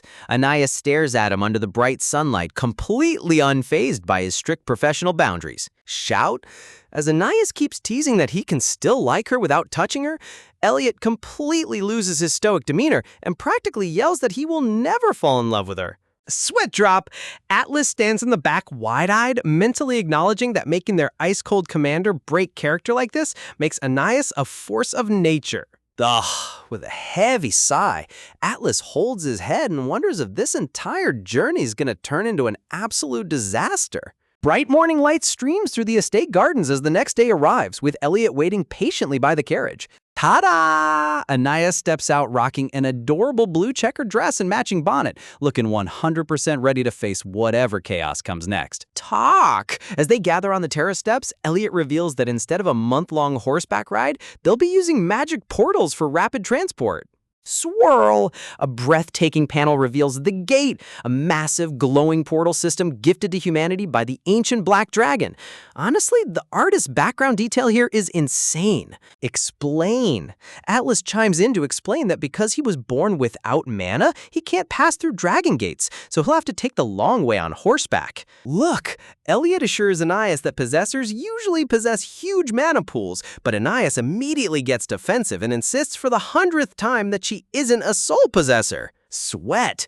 Atlas drops a bombshell, mentioning that the rioters returned yesterday to snatch an official guarantee document signed by the Knights. Shock. Anais freezes in panic as she realizes how much legal collateral Elliot actually staked on her behalf. Zoom in. Floating documents fill her mind as a sudden, terrifying realization dawns in her turquoise eyes. Tears! Realizing only mana users can use the Gate, Anais clings to her crying nanny who frantically gives her last-minute instructions on changing her bandages. Stagger! Overwhelmed by dramatic despair, Anais dramatically staggers back, declaring she's about to faint right into her maid's arms. Elliot steps close, softly asking her to close her eyes for a moment. Smirk. Naturally, Anais can't resist teasing him again, playfully asking if he's about to steal a kiss right in front of her staff. Reach! Ignoring her jokes, Elliot gently places his fingers against her bandaged forehead as divine holy light begins to radiate from his touch. Glow! In an ultra-cinematic shot, warm golden light bathes the garden as Elliot casts high-level recovery magic on her injured face. Shout. Atlas screams in panic as the maids cover their eyes, calling out his commander for abusing high-tier night magic for a minor healing spell. Slide! As the holy magic fades, the thick bandages unravel and slide off her skin like silk ribbons in the wind. Sparkle! Bathed in soft light, Anais twirls as the bandages float away, revealing the magic's incredible effect. Sparkle! An extreme close-up highlights her wide, shimmering eye as she senses the dramatic change in her skin. Dash, full of excitement, Anais dashes over to her nanny, frantically asking if there's a mirror nearby to check her face. Thump thump, with her heart pounding in her chest, she steals a quick sideways glance at Elliot standing tall under the clear blue sky. Gaze. Looking into the golden mirror frame, her jaw drops as she stares at her reflection in utter shock. Crack. A flashback framed in broken glass reminds us of her harsh reality. Burnt brows, chapped lips, and scarred cheeks from the fire. Look at how the artist uses broken glass metaphorically here. It's super impactful. Explain. Elliot turns to explain that his healing draws from life force rather than dragon mana, so it can only speed up natural recovery rather than instantly erase everything. Blink. Anais blinks in surprise, dryly pointing out that she hadn't even complained yet. Pick up. Bending down to pick up her dropped bonnet, Elliot deadpans that her face is far too expressive for her to hide what she's thinking. Rage! Atlas completely flips out, angrily calling Anais ungrateful after everything their commander sacrificed and healed for her. Surprise! Staggered by his sudden outburst, Anais holds up her hands in shock, trying to explain that she was actually about to express her heartfelt gratitude. Realizing her face didn't magically bounce back to absolute perfection, Anais admits internally that seeing her reflection was low-key disappointing. But hey, she really thought getting her appearance back would fix her whole life. Floating through a sea of self-doubt, she feels like an absolute prisoner in this situation, making it almost impossible to actually voice how grateful she should be. Meanwhile, Elliot hands over her hat with the ultimate straight-face energy, claiming he's just doing his basic nightly duty without any hidden agenda. Anais isn't fully buying his stoic act, though, point-blank asking why he'd risk his own legal standing by signing official guarantee documents for someone broke like her. Elliot gives her that razor-sharp glare and reminds her that as the Princess of Belfast, her social standing actually carries weight whether she likes it or not. She clutches her bonnet tightly against her chest as the soft morning breeze sweeps through, left completely speechless by his absolute composure. Looking up with wide, shimmering turquoise eyes, she starts reevaluating everything she thought she knew about this mysterious commander. Out in the sunlit garden, the atmosphere gets super tense as Elliot gazes down, leaving you wondering what kind of multi-layered plan is actually running through his head. Anais can't help but suspect he's only bringing her to the Dragon Lord because he still doesn't trust her an inch, and honestly, considering her body's track record, who can blame him? She squeezes her hat awkwardly while Elliot hits her with an epic, silent stare. The tension here is so thick you could cut it with a butter knife. An extreme close-up of Elliot's glowing green eyes shows he's dissecting her every move like a master detective searching for a single slip-up. He knows her infamous reputation across Belfast, but yesterday's bold stance was completely off-script for someone accused of being a fake possessor. Flashback time! We see Elliot standing stoically among shadowy rumors and noble intrigue, constantly surrounded by people trying to manipulate him. He remembers the real princess walking away in a halo of divine light, realizing nothing about this entire possessor situation adds up logically. In a cold, snowy flashback, Elliot wields his glowing blade, reminding himself that a true knight must always follow what is right, no matter how complicated it gets. Seeing Anais tease him and act fragile in front of the mirror showed him a totally unexpected side of her personality. And check out how soft the artist made this memory panel look. Back in reality, he looks down at her under the bright sunlight, mentally preparing himself for the chaotic trip ahead with this unpredictable girl. He points over to a single horse, casually informing her that since noble ladies are supposed to know basic riding, she's double riding with him all the way to the gate. Anais dramatically gasps in total shock, screaming about how an unmarried, pure maiden like her could possibly share a single saddle with a man. Elliot instantly hits her with the ultimate deadpan counter, reminding her he's squeaky clean and scandal-free too, while poor Atlas begs them in chibi form to just get moving already. As they prepare to take off, the maids and her sweet nanny break down in tears, frantically waving goodbye like it's the dramatic climax of an emotional movie. Riding off on horseback, Anais dramatically yells back to the servants, shouting at them to bring her parents back and report everything to her grandfather. Clinging to the horse with Elliot holding the reins, she screams into the wind that she fought for her honor until the very end. Talk about peak drama queen energy. Meanwhile, the story cuts away to a gorgeous sunset over the Fleur family villa, where a huge storm is secretly brewing behind closed doors. The servants are whispering in fear, gossiping about how the Grand Master has been bedridden and suffering from wild delirium ever since his beloved granddaughter left. As rumors spread like wildfire that the young lady might be a complete fraud, the sick old grandfather groans out Ananias' name in sheer agony under his sheets. Sitting up in bed, the poor old man's heart breaks as he blames himself for failing to stop the evil possessor who stole his precious granddaughter's body. We flash back to months ago in the estate when the old grandfather called his sweet Ananias into his dark bedroom late at night to confront her. But when the girl turns around, her face is split in heavy shadow with the creepiest, most villainous grin you've ever seen in a webtoon. When he calls her out for acting strange, the fake Anais tries to play cute, but the grandfather points out her dead giveaway. The real Anais never talks in the third person.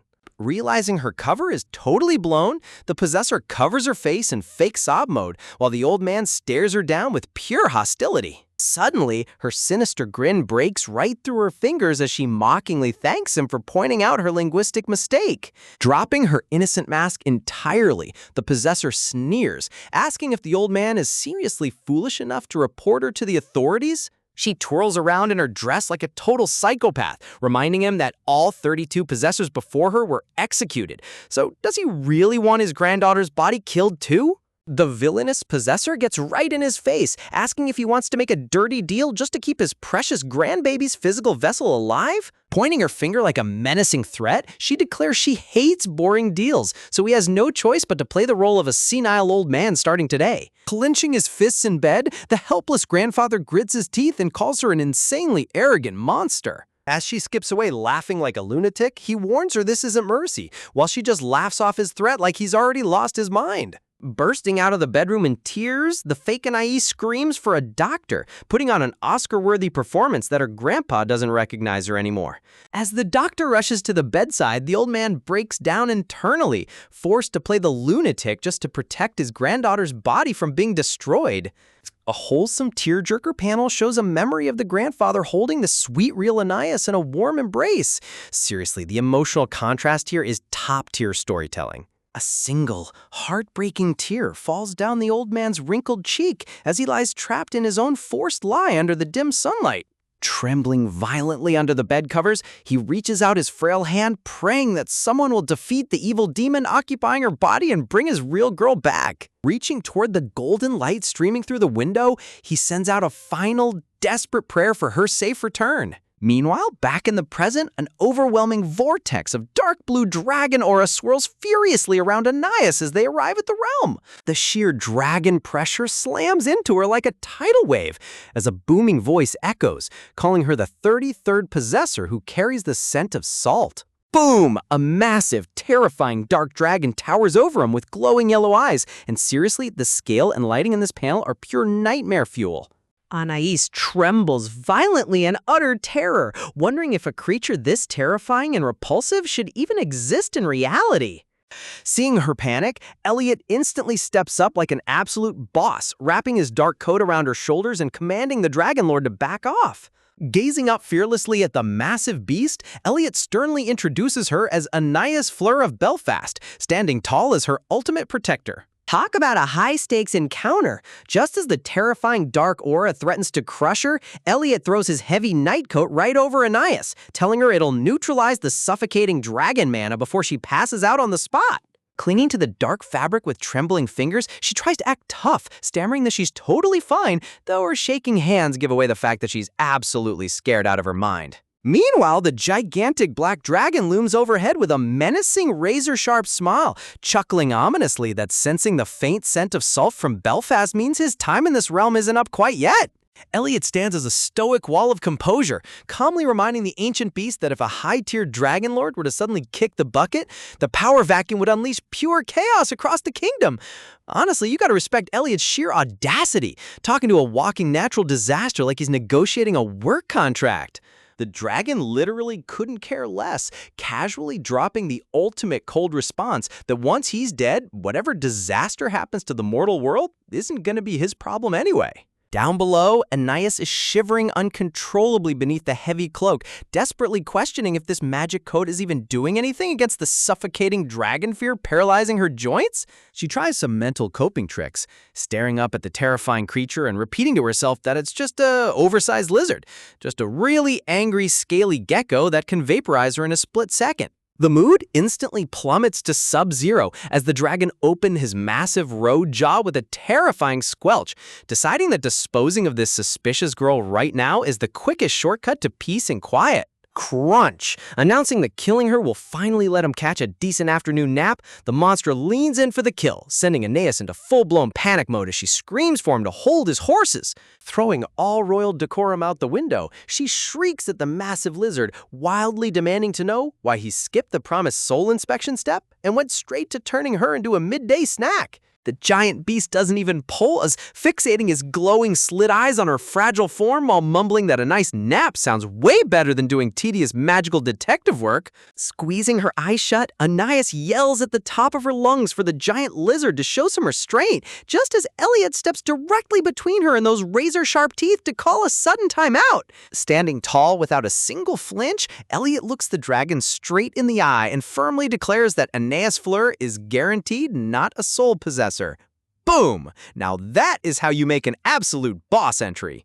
Aeneas gasps for air as the suffocating blue aura suddenly dissolves, looking up at the stoic commander in sheer disbelief as the crushing pressure vanishes into thin air. Wrapped head to toe in his oversized coat like a tiny blue burrito, she clutches the lapels tight, wondering if this icy knight actually managed to tame a literal dragon with pure main character aura.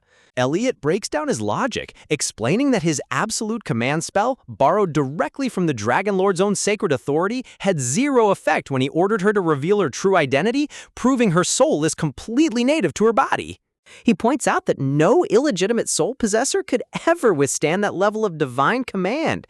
The dragon narrows his massive eyes, questioning if Elliot really trusts a simple spell over his own supernatural instincts. Looking up at the shadowy beast, Elliot deadpans that since the Dragon Lord's power contains absolute truth, there's zero chance the test failed.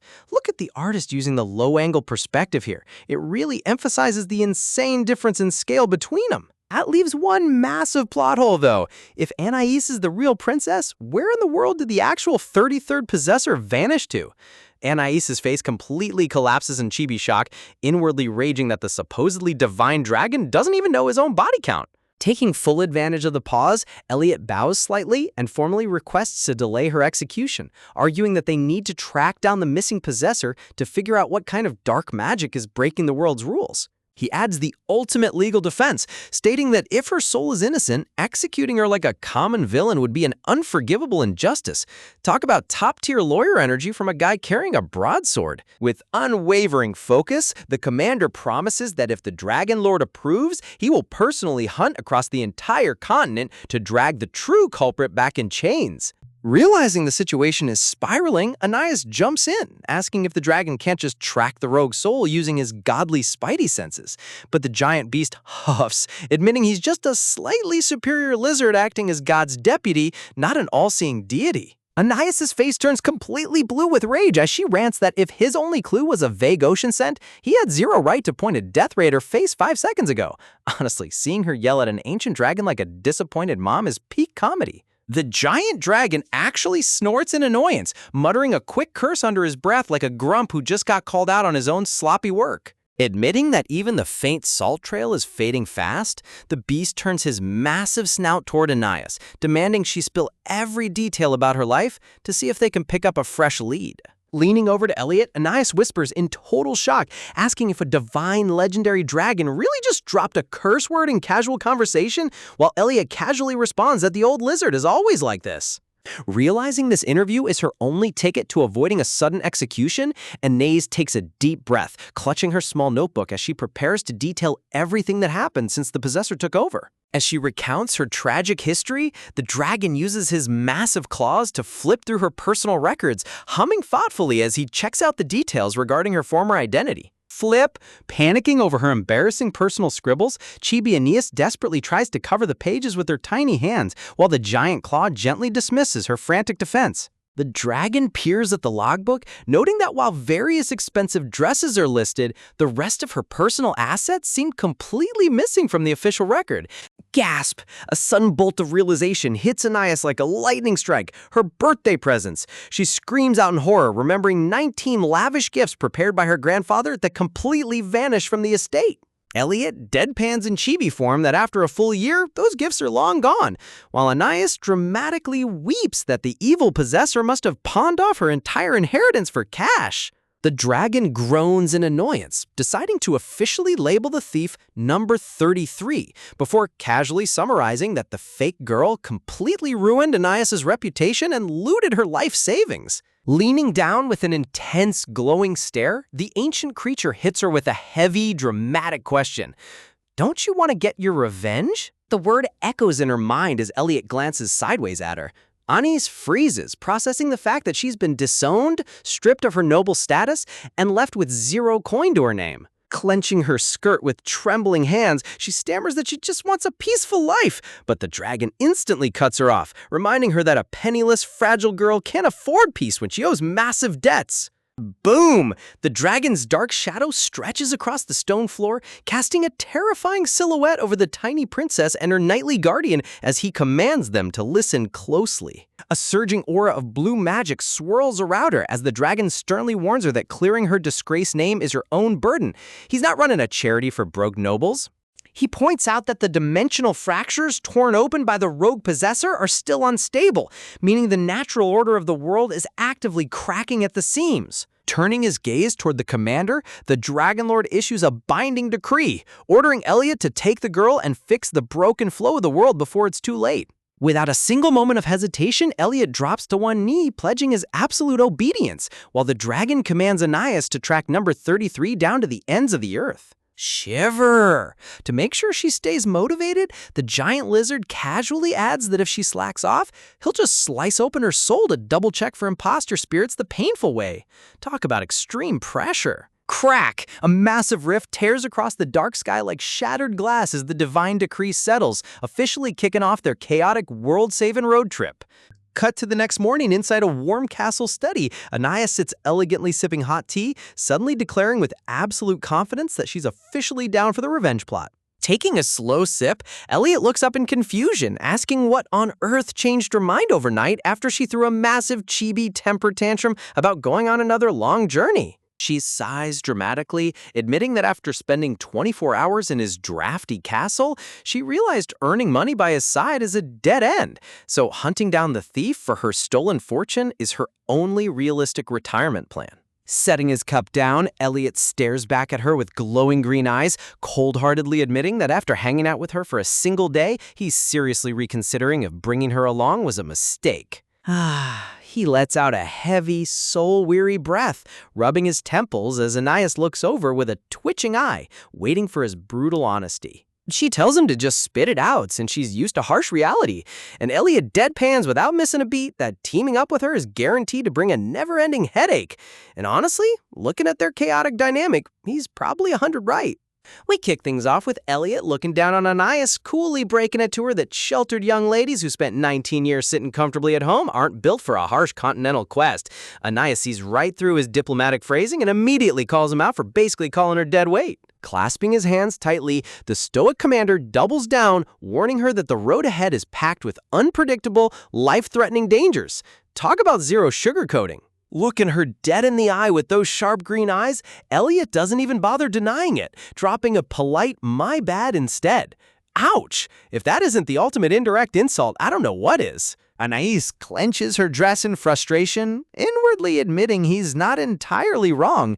I mean, riding a single horse was enough to break her back, so traveling without a luxury carriage sounds like a complete nightmare. Staring down at her dark tea, she realizes the grim reality. She's broke, and since these hardcore knights despise luxury, she's gonna be sleeping on rocks and eating dirt for weeks. But sudden panic hits her and she leaps up. With the Dragon Lord holding a literal divine death sentence over her head, backing out isn't even an option. She dramatically turns to Elliot, loudly demanding if he really thinks he can clear this god-tier mess all by himself. Slam! Throwing a piece of parchment right onto the table, she steps up with pure main character confidence. She points out that handling the Dragon Lord's bizarre quest requires more than just raw sword power. Holding up the official document titled To-Do List for Restoring the World, Anais looks ready to drag him through this quest whether he likes it or not.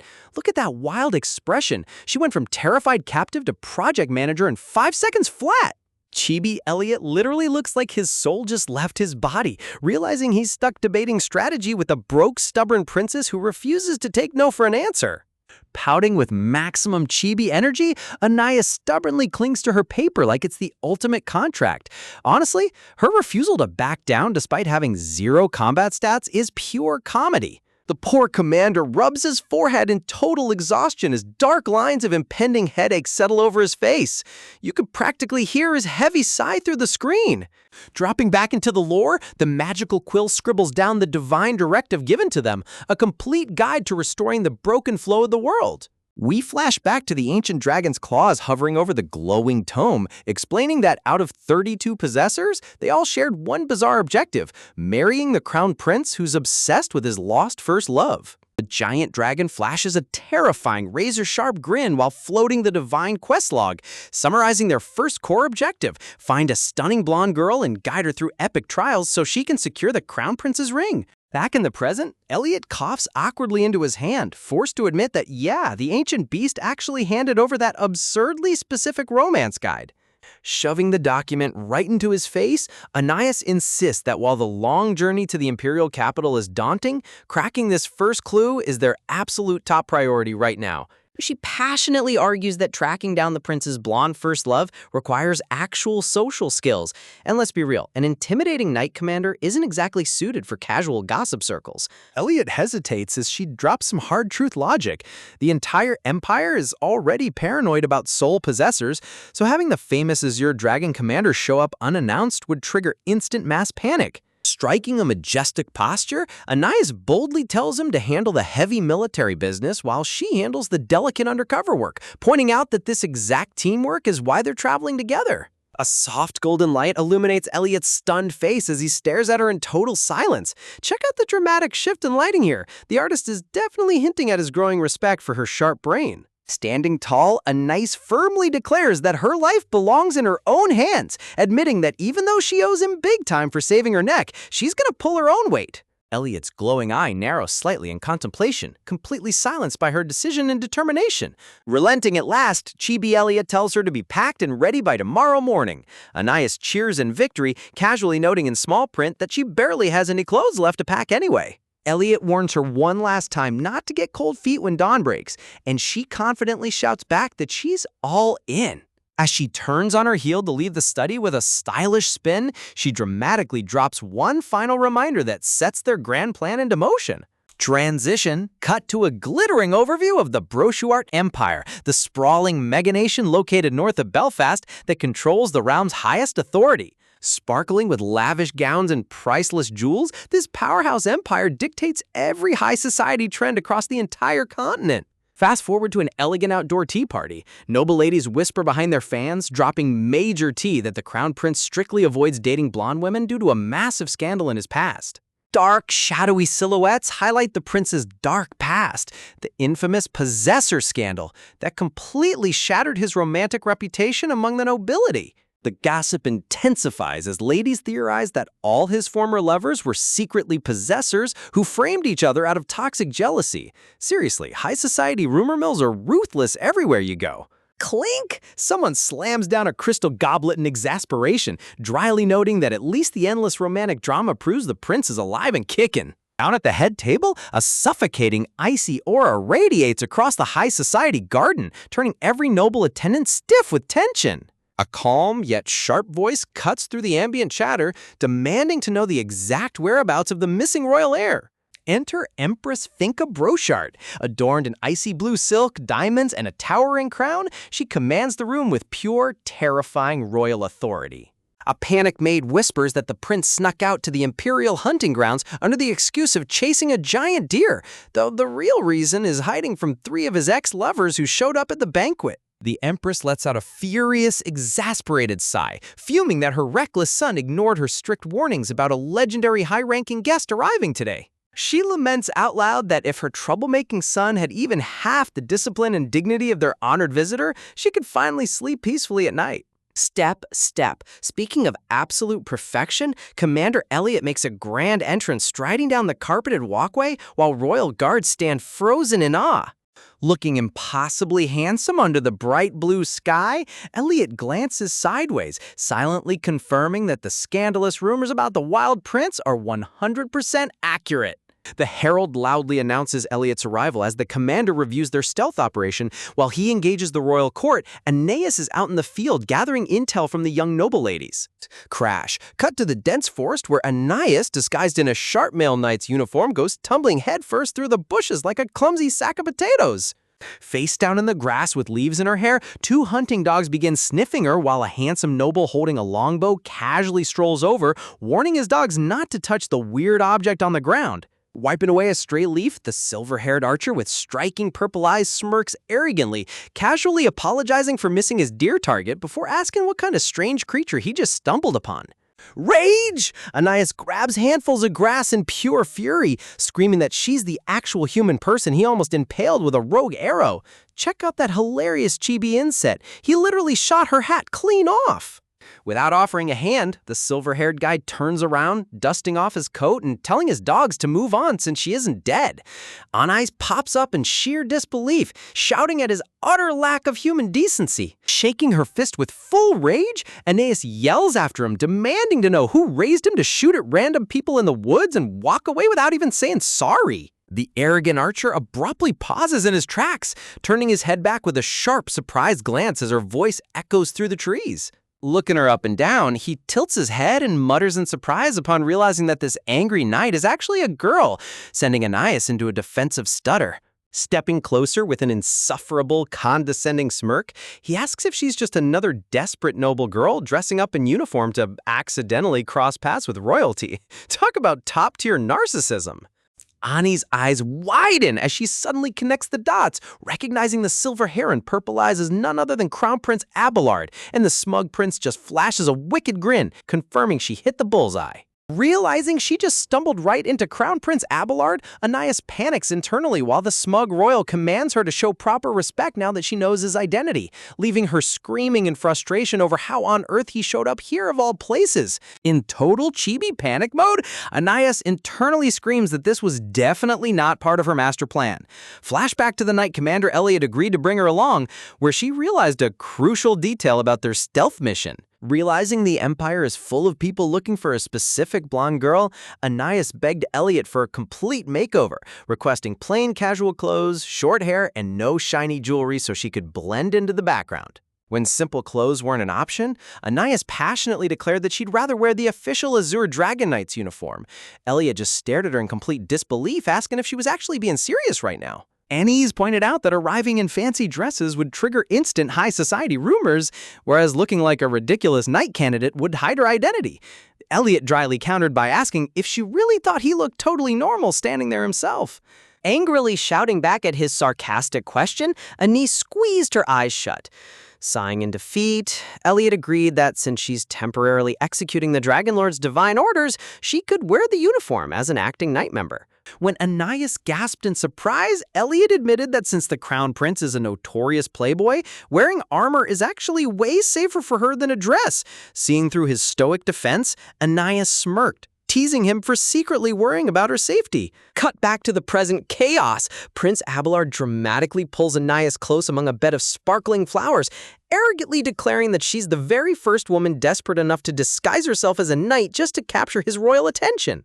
Flashing a dangerously handsome, highly self-absorbed smirk, the silver-haired prince gazes down at her trembling face, thoroughly convinced he's reading her like an open book. Abelard smugly announces that since her efforts are so impressively creative, he'll generously grant her the privilege of becoming his lover, causing Aeneas' soul to instantly leave her body as she frantically screams for Elliot to save her from this total lunatic. Meet Crown Prince Abelard Bruchart. At 23 years old, this glittering royal is universally known across the Empire as a top-tier playboy and a certified troublemaker with a serious blonde obsession. To understand how he became this way, we have to rewind a few years. A massive wave of mysterious blonde women suddenly descended upon the capital, all aggressively claiming to be the prince's long-lost first love.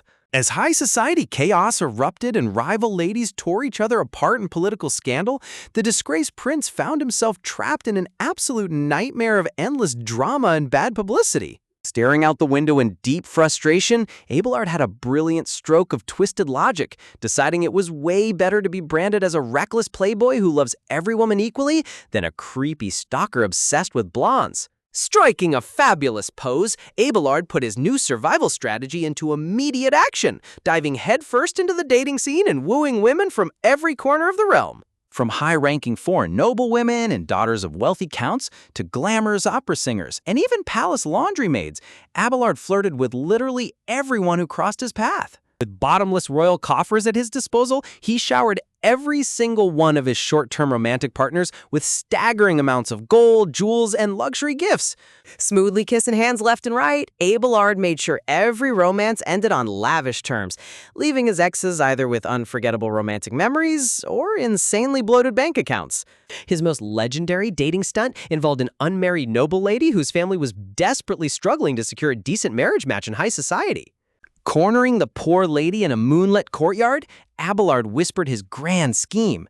If he publicly and passionately courted her, every eligible bachelor in the empire would suddenly view her as a high-value prize. Sure enough, the moment rumors hit the streets that the crown prince couldn't easily win her heart, noble suitors practically broke down her door begging for formal introductions. Thanks to his fake pursuit, she eventually married an amazing man.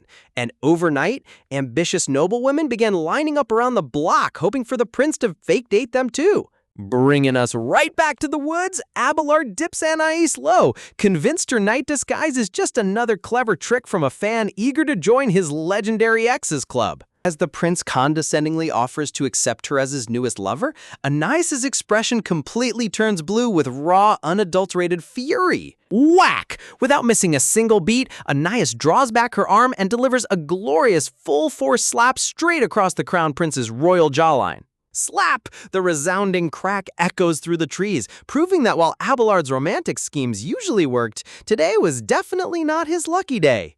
Standing a few paces away, Commander Elliot watches the entire violent interaction unfold in dead silent, wide-eyed shock. Elliot internally groans in deep existential dread, wondering what on earth the commander is supposed to do when his companion promises not to draw attention, only to immediately track down their top-secret investigation target and assault him in broad daylight.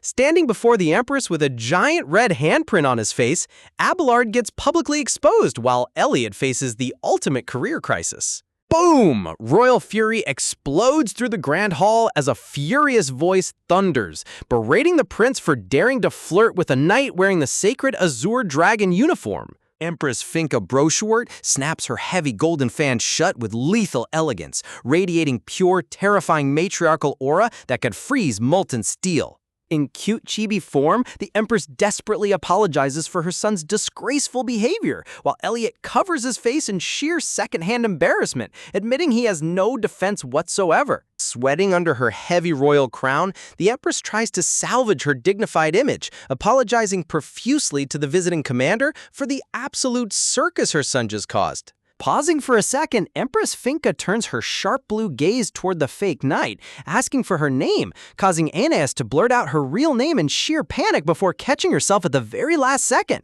Clutching her throat in terror, Anais quickly covers up her slip-up, shouting that her name is Florence, and taking a deep breath after barely avoiding exposing her true identity to the entire imperial court.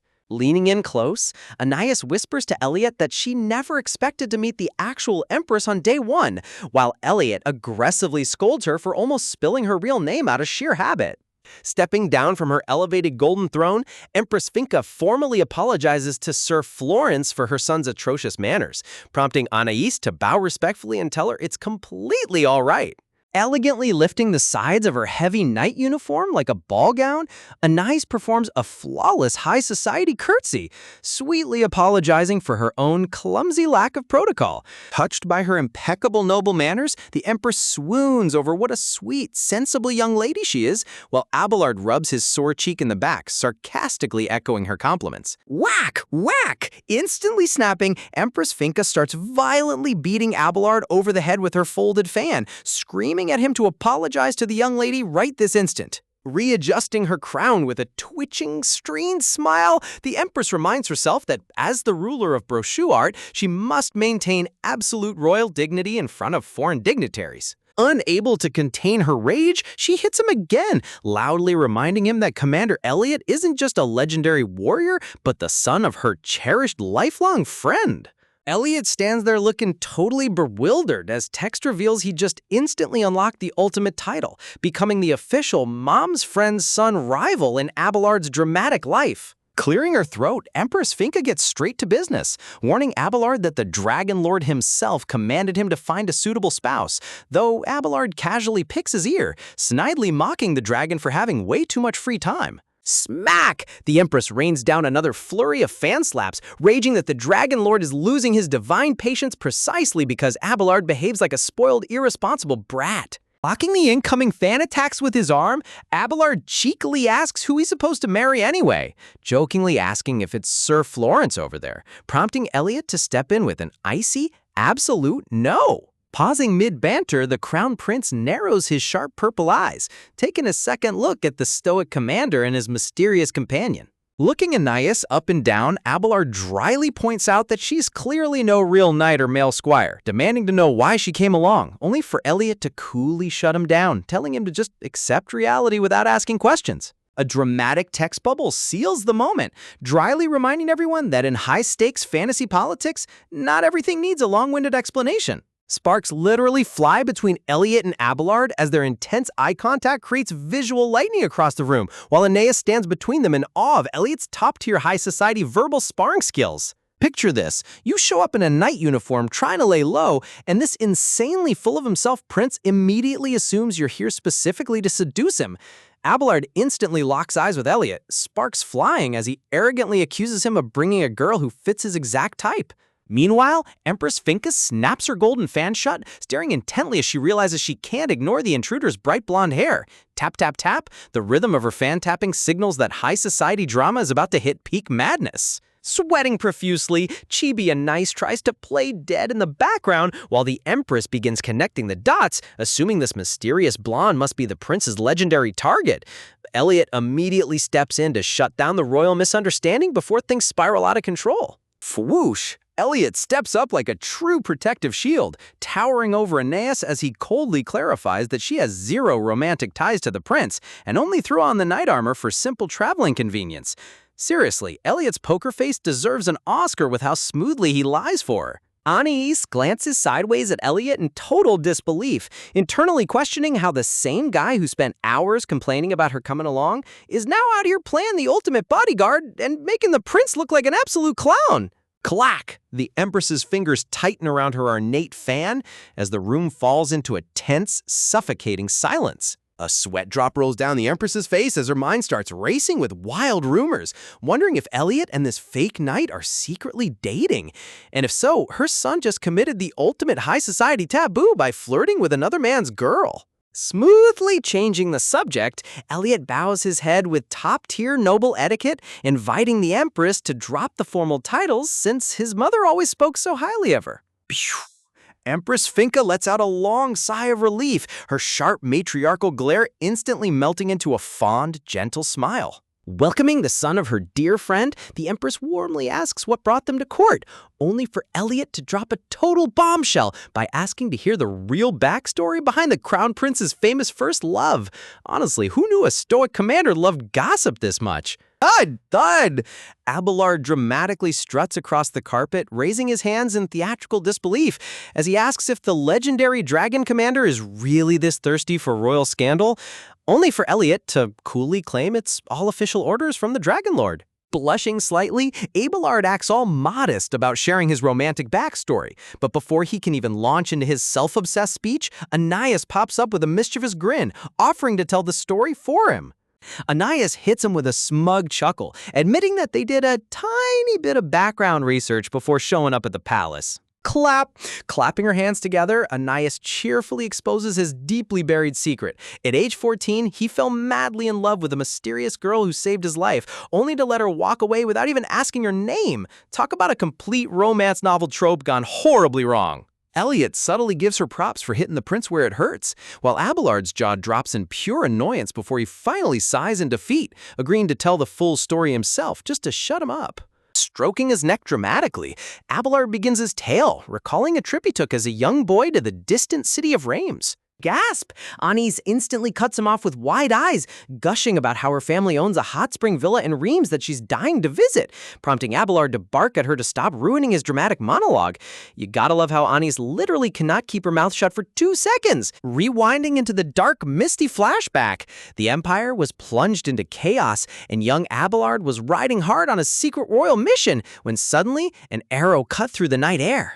Thwack! The arrow pierces his horse, causing the panicked beast to go completely wild and bolt straight into the infamous pitch-black mage's forest. Nay, the horse gallops frantically deeper into the eerie, shadow-drenched woods, a terrifying place known across the kingdom, because anyone who steps inside gets hopelessly lost forever. The dark screen swallows the scene, but miraculously the dense forest threw off the assassin's trail, allowing the young prince to escape with his life. Crash! Unable to hold on any longer, young Abelard tumbles hard off the horse, snapping his leg on impact and blacking out from the excruciating pain right there on the forest floor. Sometime later, sunlight streams through a rustic attic window as young Abelard groans, slowly blinking his eyes open inside a cozy wooden room. Swish! Standing by the bedside is a tiny, cute blonde girl, staring down at him with wide, curious green eyes. Glimmer? Surrounded by glowing flowers and soft sunlight, the mysterious young girl calmly warns him not to move an inch because his leg is completely fractured. Young Abelard clutches his bandaged cheek in pure shock, his purple eyes wide as he takes in the angel standing right before him. A gorgeous, fairy tale-like banner confirms the exact moment his royal heart skipped a beat, changing his life forever. Her silky blonde hair flutters gently in the warm sunlight, looking straight out of an ethereal painting. Okay, the lighting effects in this panel are honestly incredible. The artist really cooked with this whole romantic atmosphere. Russell! Before he can even process the moment, the little girl sternly warns him that trying to stand will ruin his bone alignment, prompting young Abelard to panic and yell out, demanding to know who this suspicious kid is. Gritting his teeth, Abelard mentally defends himself, admitting that waking up in a random stranger's attic was completely bizarre. Thump! Trying to prove a point, Abelard recklessly swings his legs off the bed, only for a sharp bolt of agony to shoot through his swollen black and blue angle as he collapses right onto the floor. Crash! The noise echoes through the quiet wooden cabin as the young prince takes a humiliating faceplant onto the rug. Sitting cross-legged on the floor, the little girl nonchalantly asks if he needs help getting up, while Abelard rages on the ground, calling it super weird for a kid to live alone in the woods, only for her to deadpan that they're both pretty weird. Flashback text reveals that while most details from those 2 weeks faded over time, her fiery attitude remained crystal clear in his memory, as she casually told him to just deal with it. For 2 whole weeks, young Abelard hobbled around with a cane, watching this mysterious, well-dressed blonde girl wander through the forest as if she owned the place. Fast-forwarding back to the present, Abelard explains that as soon as his leg healed, the assassin found him again, forcing him to flee, and by the time he sent his knights back to search, the cabin was deserted and the girl was gone forever. Anais blinks in utter confusion, beaming a sarcastic smile as she asks if that underwhelming rescue story was really the epic romance everyone in high society makes it out to be. Vein pop! Abelard's head practically explodes with rage as he fumes at her disrespect, while Anais innocently tilts her head, pretending she didn't just obliterate his royal ego. Anais dryly points out that having 0 clues besides blonde hair and green eyes is why every fraud in the Empire tries to impersonate his first love, causing Abelard to emit a dark, murderous aura as he dangerously orders Sir Florence to properly reveal her true identity. Anais gasps as the prince steps into her personal space, coldly demanding to know why a random, non-knight stranger is traveling on a top-secret mission with the Azure Dragon Commander. Swipe! Shutting him down with absolute swagger, Anais narrows her eyes and declares that on a divine quest ordered by the Dragon Lord himself, her minor identity doesn't mean a thing. Stumped! Abelard freezes in place, completely caught off guard by her fierce, unwavering counterattack. Suddenly, a vivid flashback overlay flashes across his eyes, matching Anais's bold attitude directly to the mysterious girl from his childhood who told him to just deal with it. Abelard massages his temples in total mental distress, refusing to believe a generic phrase could shake him like this, while Empress Finca steps in to agree that they still deserve a proper explanation about her identity. Anais sweat drops and glances nervously behind her, realizing she's finally ran out of excuses in front of the Empress. Tug, tug, tug. Anais frantically grabs the back of Elliot's heavy coat, violently pulling on his uniform while desperately whispering for him to step up and save her. Elliot clears his throat, lamely claiming he was busy communicating with the Dragon Lord telepathically, prompting Chibi Anais to glare at him in complete disbelief, while the Empress surprisingly falls for it. Taking a serious tone, Elliot reveals to the royal family that Sir Florence is actually linked to the entire disaster, leaving Empress Finka in visible shock. Bang! Elliot casually drops the big reveal that the 33rd demonic possessor was inhabiting Florence's body, causing Abelard to erupt in loud victory, shouting that he knew she was shady all along. Flick, with a dramatic side-eye, Elliot nonchalantly finishes his sentence, adding that the evil spirit has already left her body, leaving the Crown Prince looking like an absolute fool once again. Talk about the ultimate comedic timing. Imagine being caught right in the middle of high society drama, only for the main suspect to vanish into thin air. The room completely loses its mind as everyone gasps in pure confusion when they realize the mysterious girl is totally gone. Standing tall like an unstoppable force, Elliot casually steps up with Anais right by his side, ready to drop the ultimate truth bomb now that she's supposedly back to her normal senses. But Empress Finka isn't buying the quick excuses just yet. Narrowing her eyes with royal authority, she demands a full breakdown of how on earth a demonic possessor ended up traveling with the Dragon Commander. Tinkle! As warm sunlight filters through the opulent palace chamber, Elliot takes a breath, preparing to break down the absurd series of events that brought them to this exact spot. Cue the quick exposition speedrun. With a soft flicker of candlelight in the grand hall, Elliot lays out the entire chaotic backstory for the imperial family. Empress Fenka slowly nods behind her ornate fan, taking in every single wild detail with a cold, calculating look. Vein pop. Crown Prince Abelard completely snaps. Pointing a dramatic finger, he starts losing his temper, yelling that if she was crazy all along, they should just eliminate her and call it a day. Because of course his first instinct is maximum extreme violence. Clash. Before Abelard can even order a hit, Elliot coolly shuts him down by pointing out that execution won't fix demonic magic, while Anais practically leaps out of her skin, shouting at the prince for calling her crazy. Swish! The Empress cuts in with absolute authority, agreeing that unnecessary bloodshed is a terrible look, before pivoting in the most unhinged way possible toward one thing: forced marriage. Grab. Empress Finka suddenly clutches her son's arm with a sweet yet utterly terrifying grin, leaving Abelard sweating bullets as he realizes his mom is about to cook up a crazy scheme. Honestly, you gotta love how Asian Manhwa moms will use literally any excuse to force their sons into marriage. She's out here claiming that getting him hitched will save the world from demonic disaster, so win-win, right? Abelard stands there in absolute horror as his mother mentally validates her plan, figuring marriage is the only cure to snap her dramatic son out of his weird obsession with his childhood crush. Abelard desperately tries to object, begging his mother to listen to reason, but before he can finish his sentence, screech! A blood-curdling scream echoes down the hallway.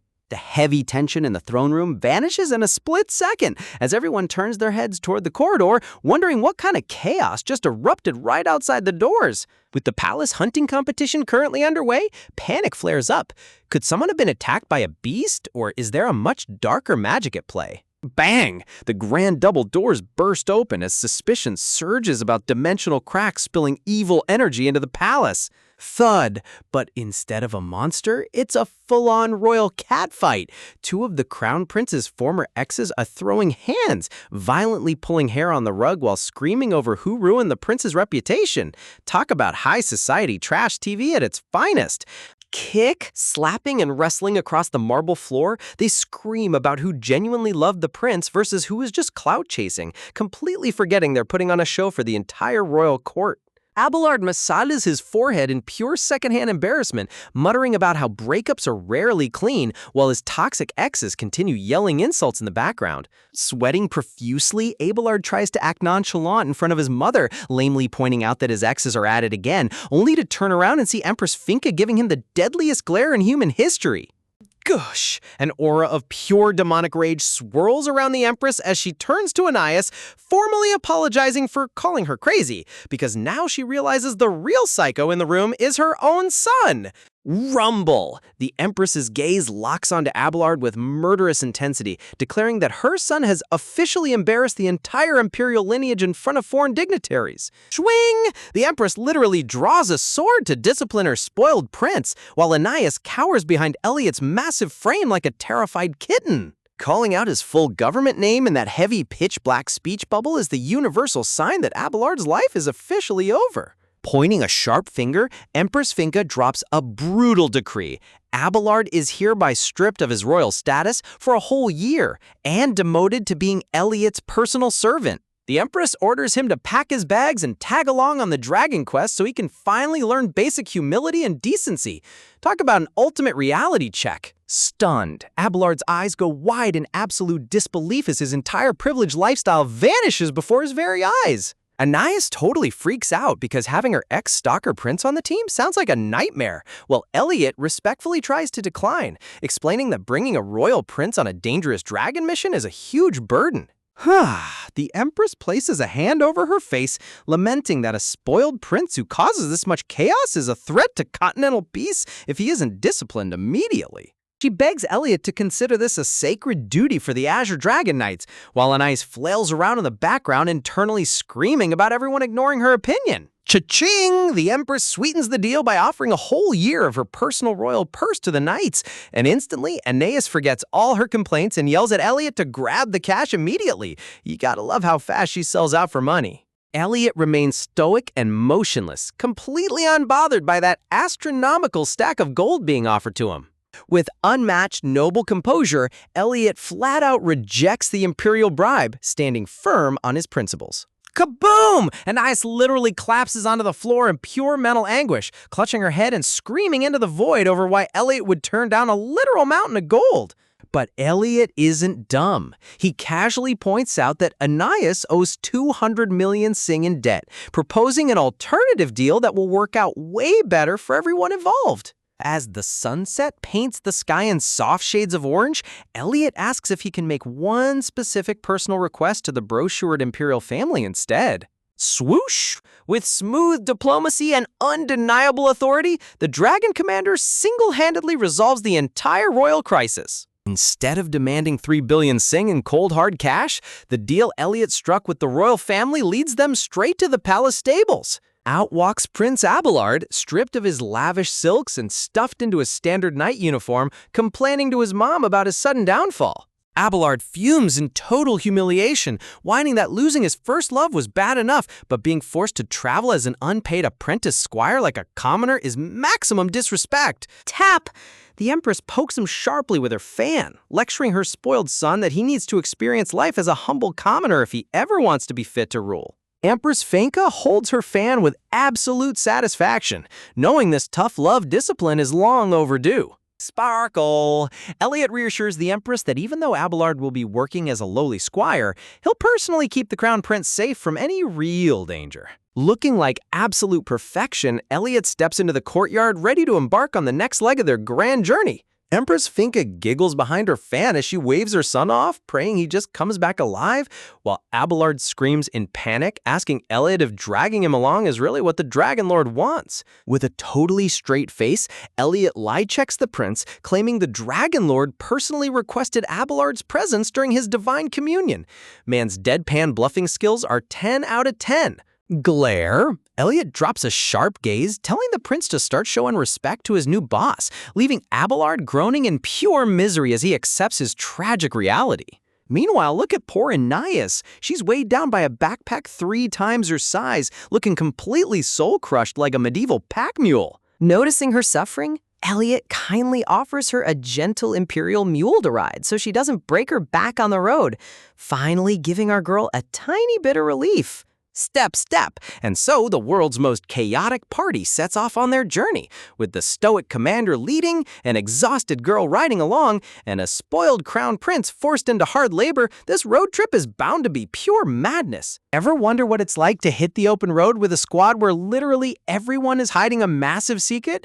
Welcome back, folks, as our chaotic trio sets off under clear blue skies, looking like they're heading straight into total turmoil. Right out of the gate, Prince Abelard and Anais are already at each other's throats on horseback. Abelard accuses her of staring, while Anais aggressively shuts him down, yelling at him to stop flirting with her. Clippity-clop, the bickering gets so loud that Elliot, riding up front with the dark, moody energy of a retail worker on a Monday, literally contemplates abandoning both of them in the woods.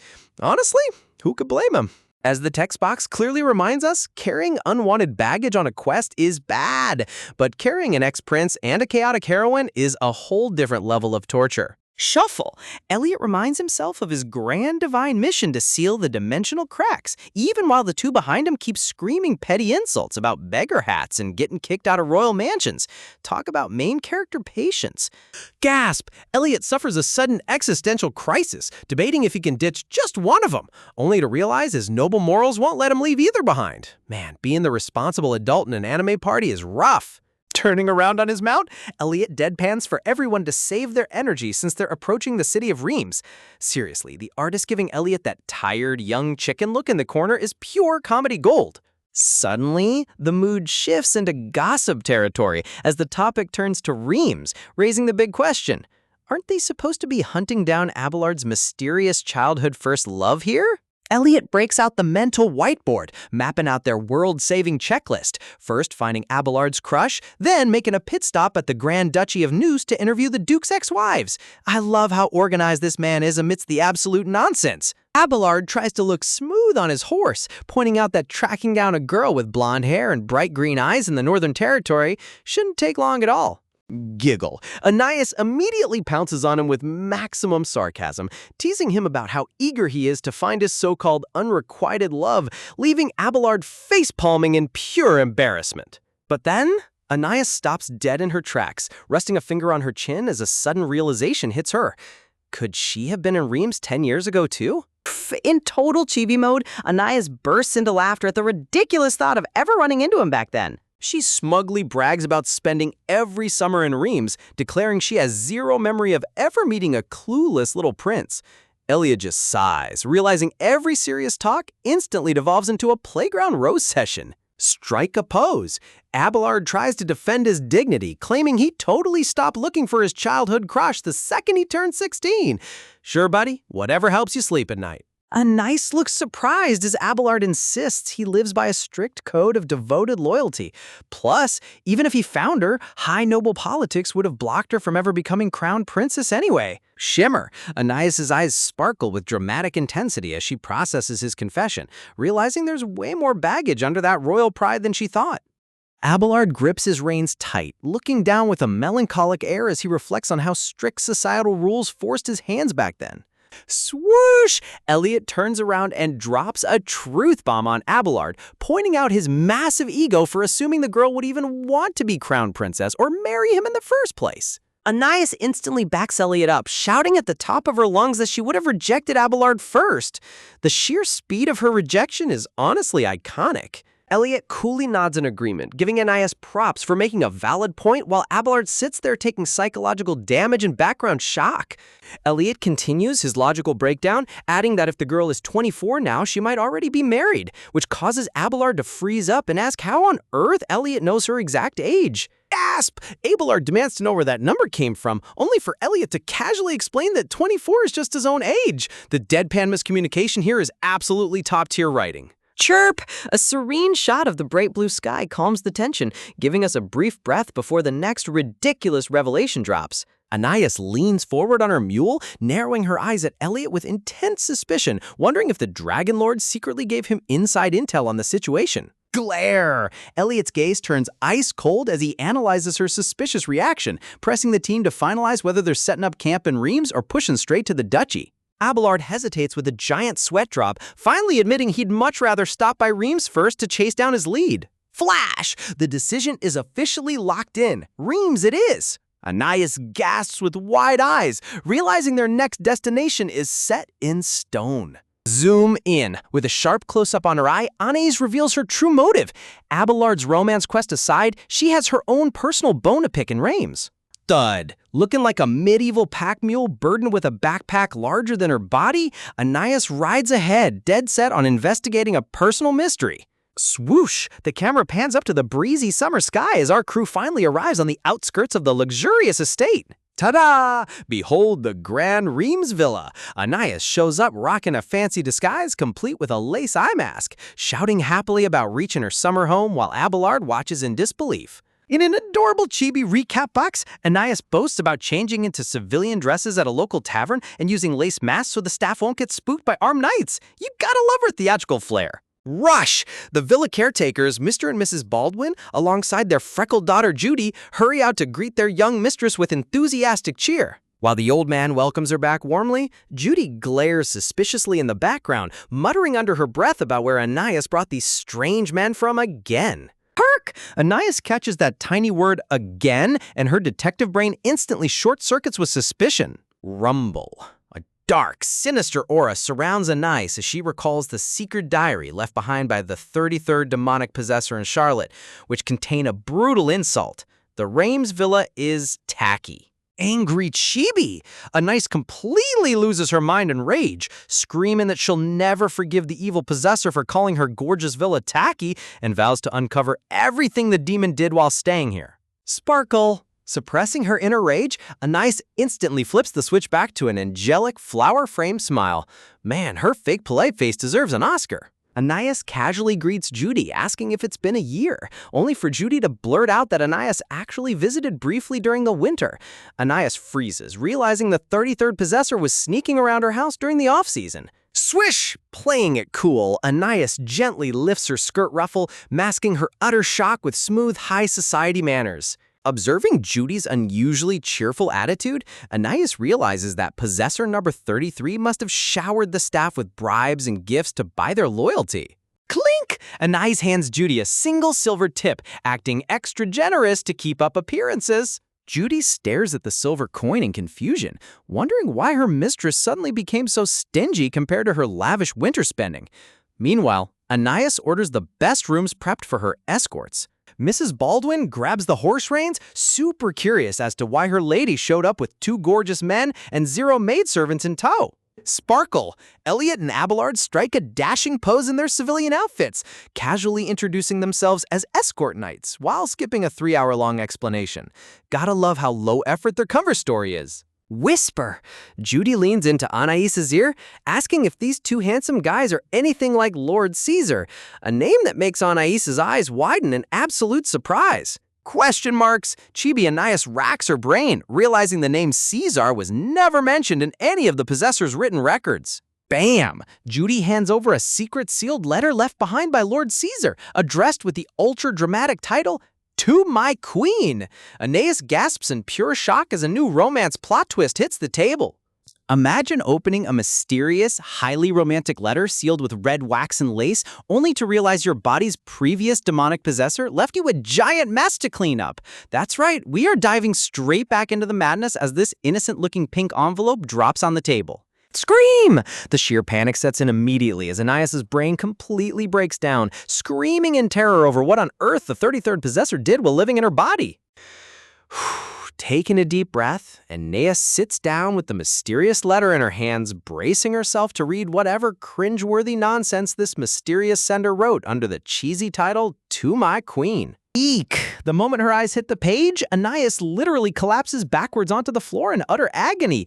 Honestly, reading cheesy romance lines written for someone else inhabiting your own body is a brand new level of psychological damage. Shiver! She skims through the lines with trembling hands, cringing out loud as phrases like "my beloved lover" and "my heart flutters" practically burn her retinas. Boom! Anais loses her mind completely, realization hitting her like a freight train. The 33rd possessor actually had the nerve to go on full-blown romantic dates using her body. Grown. Face down on the rug like a fallen anime warrior, Anais cries tears of pure embarrassment, convinced her future marriage prospects are thoroughly destroyed before she even had a chance to find a real fiancé. Gasp! But wait, with a sharp, sudden look in her eyes behind that lace mask, her inner detective suddenly kicks into high gear. Sitting up on the bench, Anais starts putting the puzzle pieces together, realizing Reims is way too far from Belfast for that money-grubbing demon to visit without a major, greedy goal. Thud! Deciding this definitely isn't a normal love story, Anais slams her hand down and calls her maid Judy back into the room for an immediate interrogation. Judy walks back in looking totally confused, tilting her head as she wonders what her young mistress could possibly want to ask about Lord Caesar. Swish! Anais casually pulls down her lace mask, trying to play it cool while telling Judy that what they're about to discuss needs to stay an absolute secret. Gasp! Anais smoothly spins a lie about suffering an accident and losing her memory from the past year, causing poor Judy to cover her mouth in absolute shock. Glare! Judy naively buys the story, asking if that's why Anais chopped off her hair instead of just wanting a makeover, while Anais glares darkly, waiting for actual useful details. Judy innocently asks if none of this was written in her precious diary, leaving Anais staring blankly as she remembers the demon's diary was full of complete gibberish. Chibi mode. Realizing sheer interrogation won't work, Anais pulls out a piece of fancy lace and bribes Judy on the spot, turning her into a total chatterbox. You gotta respect her commitment to corporate bribery. Strike a pose! Looking like a high society crime boss, Anais leans forward in her chair, pressing Judy to spit out the truth about Lord Caesar's actual identity. Whoosh! Meanwhile, down the hallway, a glowing magical dispatch letter arrives through the air like a flaming pigeon delivering urgent news. Elliot snatches the floating letter out of the air, casually telling Abelard that it's an official magical update sent straight from his lieutenant, Atlas. Abelard smirks arrogantly, praising the Azure Dragon Knights for blowing top-tier magical budgets just to send a quick text message across the continent. Glare? Abelard sarcastically asks what the high and mighty commander's letter says, while Elliot gives him that classic I get paid way too little for this side-eye. Flutter. Unfolding the scroll, Elliot's face turns serious as he reveals it's actually an official letter of complaint filed against their very own Anais. Gasp! The complaint explicitly accuses Anais Fleur of committing brutal extortion and physical violence against a high-ranking noble named Cesar Rizai. Pause. Both men freeze on the spot, processing the fact that their chaotic heroine is out here acting like a medieval mob boss. Abelard rubs his chin thoughtfully, admitting that knowing Anais, she definitely beat someone up, until his eyes widen as he recognizes the name Rizai. Shimmer! We get a dramatic lore flashback to the divine sacred mages looking straight out of a holy cathedral painting. The background art shift in this chapter is honestly top-tier art direction. The narrative deepens with a golden illustration of celestial beings granting mysterious arcane power to mortals across time. As the text box explains, these legendary mages combine their personal mana with dragon power to channel mind-blowing spells, giving them practically infinite authority. But of course there's a catch. The Dragon Lord never gives out free handouts, requiring a steep price for every single drop of magic borrowed. Gesture. Abelard explains that while the Dragon Lord used to accept a simple gold coin, he now demands raw mana itself, making modern mages sweat bullets. Abelard looks dead serious as he drops the truth bomb. Rizai is the premier city of mages, and Lord Caesar is the literal founder of their elite magic guild. Gasp! It's completely insane to think a legendary archmage and guild founder got physically extorted by a teenage girl. GB thinking. In adorable sticker form, both guys realize that considering Anais bullied the crown prince himself without breaking a sweat, extorting an archmage is actually totally on brand for her. Swoosh! Elliot stresses that given Caesar's massive political standing, this minor extortion case could escalate into a full-blown international war if they don't handle it carefully. Abelard sighs, deciding they need to find this Lord Caesar immediately and hear his side of the story before things spiral out of hand. Sunset glow. Realizing the sun is already setting over the estate, they decide to call it a night and hunt down the mysterious guildmaster first thing in the morning. Sparkle! Outside in the garden, a mysterious, insanely handsome man with long dark hair and golden embroidery smiles softly through the leaves. Okay, the artist definitely went all out making this guy look like an absolute main lead. Back up in the bedroom, Judy takes a deep breath, ready to drop the ultimate revelation about who Lord Caesar really is to Anais. Bam! Judy shouts that Lord Caesar is actually Aeneas's official fiancé, sending Aeneas into complete soul-crushing shock as her world crumbles around her. Thunderclap! Aeneas imagines demonic possessor number 33 laughing maniacally in the shadows next to her secret hot fiancé, while real Aeneas screams in chibi horror. Shake? Trembling like a leaf, Anais gasps in total disbelief as Judy clarifies that they entered into a super-secret engagement while doing shady business together. Grab! Anais leaps forward and aggressively grabs Judy by the shoulders, desperately begging for every single detail about this so-called business engagement. Gasp! Judy mentions that Anais talked about a jeweler and wanted Judy to witness the contract, making the light bulb above Anais' head practically explode as she yells, "A jeweler!" Light bulb! Anais realizes that converting stolen gold into rare gems makes it 10 times easier to hide, meaning the missing 100 million sing is tucked away right in the city. Glow! The sheer power of economic greed surrounds Anais in a halo of holy light as she realizes her fortune is within reach. Flash! Suddenly, an intense, blinding light bursts out of nowhere, forcing both girls to shield their eyes in total confusion.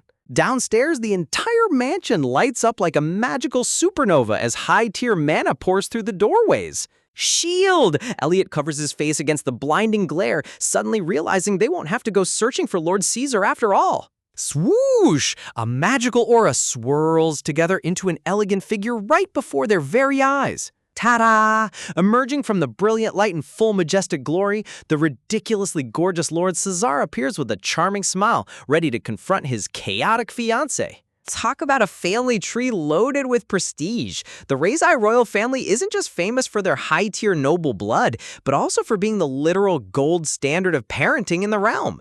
Their eldest princess is a legendary ruler, while her younger brother Caesar is hailed as an absolute prodigy mage who aces literally everything without even trying. Seriously, imagine being compared to that guy every single day by your mom. Talk about instant mental damage. Swoosh! Back in the real world, Anais' brain is practically short-circuiting behind her lace mask as the reality of who just barged into her house hits her like a ton of bricks. Sparkle, and then, like a magical anime prince descending from the heavens, Lord Caesar himself materializes in a shower of glowing light and floating rose petals. Honestly, the artist went all out making this guy's entrance look like a high-budget Idol debut. Gasp! Standing by the doorframe, both Elliot and Abelard look like they want to dig a hole and crawl into it, muttering to themselves whether this over-the-top dramatic entrance was actually necessary. Zap! Anais shoots laser beam glares at the two knights, silently asking why on earth they let this walking glitter bomb into her room. The guys just do a cute chibi headshake, claiming they only let him pass because he was technically a high-profile guest. Thump!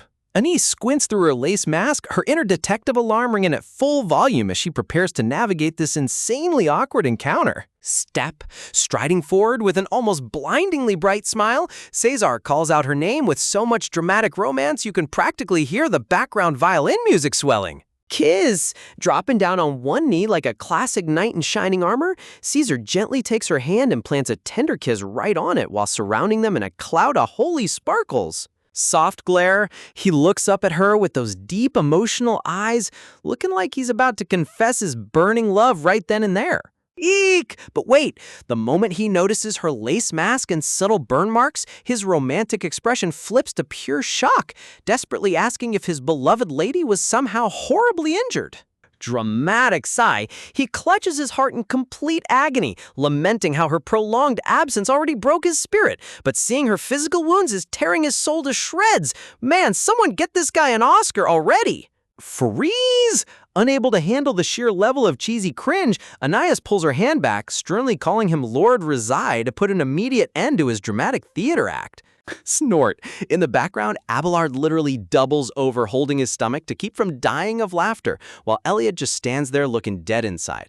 These two are high-key the best comedy duo in this entire series. Anais plays her ultimate get-out-of-jail-free card, dropping the fake amnesia card on Caesar and admitting she has completely lost her memories of the past year. Thinking? Behind her calm exterior, Anais' mind is racing at lightning speed, desperately questioning whether this handsome archmage was a brainwashed victim of the 33rd possessor or her shady business accomplice. Dropping a truth bomb right in front of the knights, Anais mentions how her maid told her about their secret engagement, causing Elliot and Abelard to jump back in total disbelief. Glare. She keeps her voice smooth and distant, explaining that without her memories, Lord Reizei is basically a total stranger to her, so all this intense affection feels super overwhelming. Sparkle! Caesar blinks his gorgeous eyes in utter confusion, processing her words with a surprisingly soft, innocent expression. Chibi mode? Nodding along in sticker form, the mighty archmage slowly processes the fact that his supposed fiancée doesn't remember a single thing about him. Showing surprising compassion, Caesar softens up completely, telling her he understands how troubling and confusing it must be to forget someone who claims to love her. He gently asks what she'd prefer him to call her now, and Anais politely suggests sticking to formal titles like Miss Anais or Miss Fleur. Sulk, hearing such a formal boundary puts Caesar into instant heartbreak mode, making him pout like a sad puppy as he asks if she at least remembers their super special pet name. Whisper, Abelard nudges Elliot, asking if they're really just going to sit there and watch this pathetic romantic soap opera unfold while Caesar eagerly begs to use that secret pet name again. Boom! Anais' brain explodes in complete panic. What kind of shady, scandalous pet name could the demon possessor possibly have made up that can't be spoken in front of other people? Tap, tap. Before the conversation can degrade into total chaos, a heavy boot steps forward, cutting right through the romantic tension. Step, Elliot steps into the spotlight with a stern, imposing aura, interrupting the couple to state that he has urgent official business with Lord Caesar. Cold glare, instant mood shift. Caesar turns his head, giving Elliot a freezing glare, while noting that an ordinary escort knight sure has a whole lot of insolence talking to royalty like that.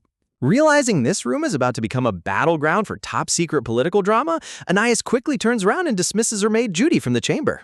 Click, the heavy wooden door slams shut, sealing the four of them inside for the real interrogation to begin. Presenting! Anais takes control of the room, formally introducing her so-called bodyguard as Sir Elliot Thessaloniki, the Grand Commander of the Azure Dragon Knights. Elliot stands tall and proud, confirming his high-ranking status as the Dragon Lord's top blade. Now that's what you call dropping a major flex. Sud, without missing a single beat, Abelard casually plops his royal butt down on the couch right next to Anais, acting like he owns the place. Shout! Everyone turns their heads to glare at him, prompting Abelard to sweat bullets and yell in chibi defense that he only sat down because there were literally no other empty chairs in the room. Anais ignores the couch drama and gets straight to the point, asking Commander Elliot why he came looking for Lord Caesar in the first place. Elliot pulls out a sealed parchment from his coat. Flutter, Elliot reveals an official anonymous complaint letter filed by Caesar himself, explicitly accusing Anais Fleur of committing ruthless physical violence and financial extortion against him. Internal scream! Anais grabs her face in sheer psychological agony. She screams internally at the top of her lungs, cursing out the 33rd possessor for beating up a top-tier archmage. Panic! Looking over at Caesar's heartbreakingly soft, victimized face, Anais realizes with terror that the whole secret engagement might have just been a fake story set up through brutal mob boss violence. Glance! Meanwhile, Caesar glances sideways with a smooth, ridiculously handsome look, playing the innocent victim role to absolute perfection. Blush? Caesar shyly brings a finger to his lips, surrounding himself in cute blushing effects, while Chibi Anais literally faints from sheer stress in the corner. Shock. Both Elliot and Abelard look completely flabbergasted, their jaws practically dropping to the floor as they watch this bizarre dynamic unfold before their eyes. Tears! Anais clutches her head in utter despair behind her lace mask, her eyes swelling with anime tears as the absurdity of her situation reaches peak levels. Dramatic text! And then, out of nowhere, the ultimate bombshell drops onto the table. Did you say master? Swoosh! High-tier magical aura swirls through the ambient air as the heavy silence in the room suddenly drops to sub-zero temperatures. Abelard bites his lip, trying desperately not to burst out laughing, while Caesar innocently tilts his head and explains that Anais literally told him he could use Master as his secret pet name for her. Bam! But suddenly, the light bulb finally goes off in Caesar's head. He gasps in shock, staring at her as he realizes she wasn't bluffing at all about losing her memories. Gasp! His eyes widen as he turns his attention toward the tall knight standing nearby, finally connecting the dots and asking if he really is the commander of the Azure Dragon Knights. Anais squints her eyes in deep suspicion, noticing that Caesar's reaction to the knight seems way too unnatural, meaning he might know more than he's letting on. Startle? Hearing the sudden shift in focus, Abelard snaps out of his laughter, crossing his arms and nervously blurting out, "Who, me?" with a guilty expression. Soul leaving body, realizing she needs to protect Abelard's secret identity as the crown prince before things get out of hand, Anais instantly orders Sir Abel to leave the room. Poor Abelard turns into a literal white ghost as his fun drama-watching session gets cut short. Imagine being a high-ranking prince who just wanted a front-row seat to some juicy romance drama, only to get forcibly kicked out of the room by a terrifying knight. Abelard's soul is literally leaving his body as he begs Elliot to take him along, but Elliot just glares back, warning Anais that she better make this awkward meeting worth his valuable time. With a sharp click, the heavy wooden doors slam shut, completely isolating the four of them inside as the real interrogation is about to begin. Left alone with her, Caesar's eyes tremble with deep shock, his magical aura flickering in utter disbelief as he desperately asks his master if she really lost all her memories. Elliot steps in with a cold, professional tone, confirming that Miss Anais has officially stated she remembers nothing from the past year. Caesar gasps dramatically, refusing to accept that his beloved lady has completely erased him from her mind. Behind her lace mask, Anais's detective brain is working overtime. She squints at him, wondering if this ridiculously handsome archmage actually fell in love with her body's previous possessor, the infamous number 33. Talk about a danger zone. Anais realizes that even if number 33's soul was completely corrupted, Anais herself is still a royal princess. If Caesar fell for her natural elegance and charm, this situation is about to spiral into an absolute disaster. Swoosh! Before she can process the stakes, Caesar erupts into a flood of glowing sparkles and dramatic tears. He starts sobbing hysterically, crying out how he was such a good boy and waited patiently in Reims just like his master ordered. Boom! Sparkles explode across the entire room as Caesar dramatically falls to his knees, begging for his promised reward. Anais literally jumps back in utter panic, screaming as this grown archmage acts like a needy golden retriever. A dramatic flashback unfolds showing Caesar kneeling in a bed of roses, resting his head on her lap while begging her to stop teasing him. Honestly, the artist went all out making this look like a scene straight from a tragic romance novel, but in reality, it's just top-tier cringe. Anais awkwardly backs away, her voice stiff as she pleads with him to stop this ridiculous act.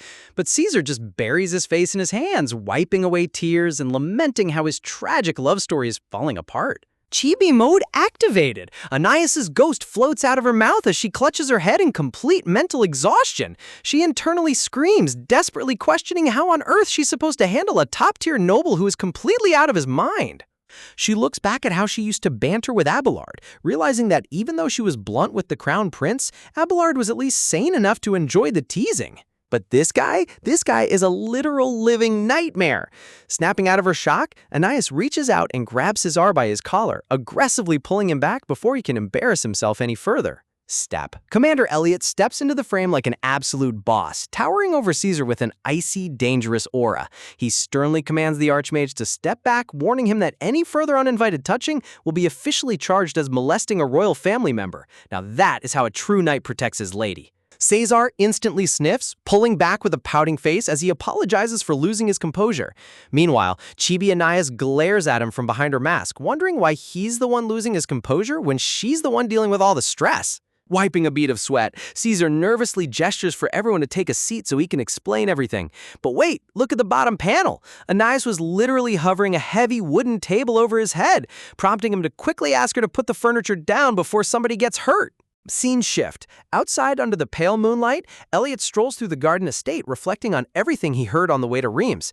He scratches his neck in frustration, wondering if Anais is keeping secrets to avoid a massive political scandal regarding her secret engagement. Pacing along the balcony, Elliot grumbles about how annoying this whole web of lies is getting. But as he glances down through a window, his sharp eyes spot the maid Judy secretly rummaging through Anais's travel bag, only to find it completely stuffed with random snacks. Suspicious of her weird behavior, Elliot walks over with a sly smirk, stepping out of the darkness to startle the poor maid half to death as she gasps in total shock. With shadows draping over his handsome face, Elliot smirks, ready to grill the maid for information. Meanwhile, back inside the chamber, the heavy mood settles as Caesar prepares to lay out his full side of the story. Caesar dabs his tears with a handkerchief, dramatically wailing about how the master of his soul has abandoned him. Elliot holds up the official document, asking if the severe criminal charges of financial extortion and physical abuse listed in the complaint are actually true. Elliot looks him dead in the eye, asking for the plain truth behind these wild allegations. Caesar blushes, shyly admitting that yes, they really were in a strict master-servant relationship. Hearing this, Chibi Anais literally faints onto the floor, her mind completely exploding from disbelief. Hold up. As Caesar explains that they met last year, right before he turned 20, Anais grabs her head in absolute horror. She realizes that if he was 19 last year, he was literally a minor when this relationship started. Anais loses her absolute mind, internally cursing out the 33rd possessor for being a total piece of human garbage. Caesar tries to clarify that they're the same age anyway, but Anais screams that age gaps don't matter when you're getting conned by a dimension-hopping villain. Sparkle! With a soft, angelic smile, Caesar looks away blissfully, admitting that while the rest of the world saw it as a dumpster fire, that dumpster was the coziest place he had ever been in his entire life. Both Anais and Elliot stand there completely speechless, their faces darkening into deadpan shock as they process the sheer absurdity of what this guy just said. Elliot slowly clears his throat, asking him to just continue his official statement. Caesar's magenta eyes glisten under the room lights as he dives deep into his past memories. Flashback time! Glowing in a divine aura of floating rose petals and holy light, young Caesar appears in full saint-like majesty, looking like an absolute goddess of magic. So innocent!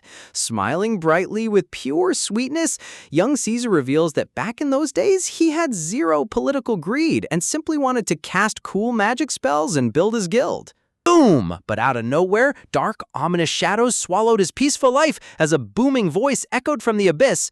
"Caesar, you fool!" Shadowy hands reached out from the void, pressuring the young prodigy. Court factions tried to force him into a bloody battle for the throne, screaming that a king's son shouldn't let his sister become the first successor. Swoosh! Terrified of his queen mother's terrifying wrath and his sister's scary power, the poor innocent boy panicked and fled all the way to Reims to hide from his royal responsibilities. And that is precisely where his fate changed forever, the day he laid eyes on the magnificent Princess Anais, standing tall like a divine queen atop a giant magical spellbook. Blissful smile. Caesar explains that since he had no desire to wear a crown, he desperately wanted a powerful ruler to command him instead.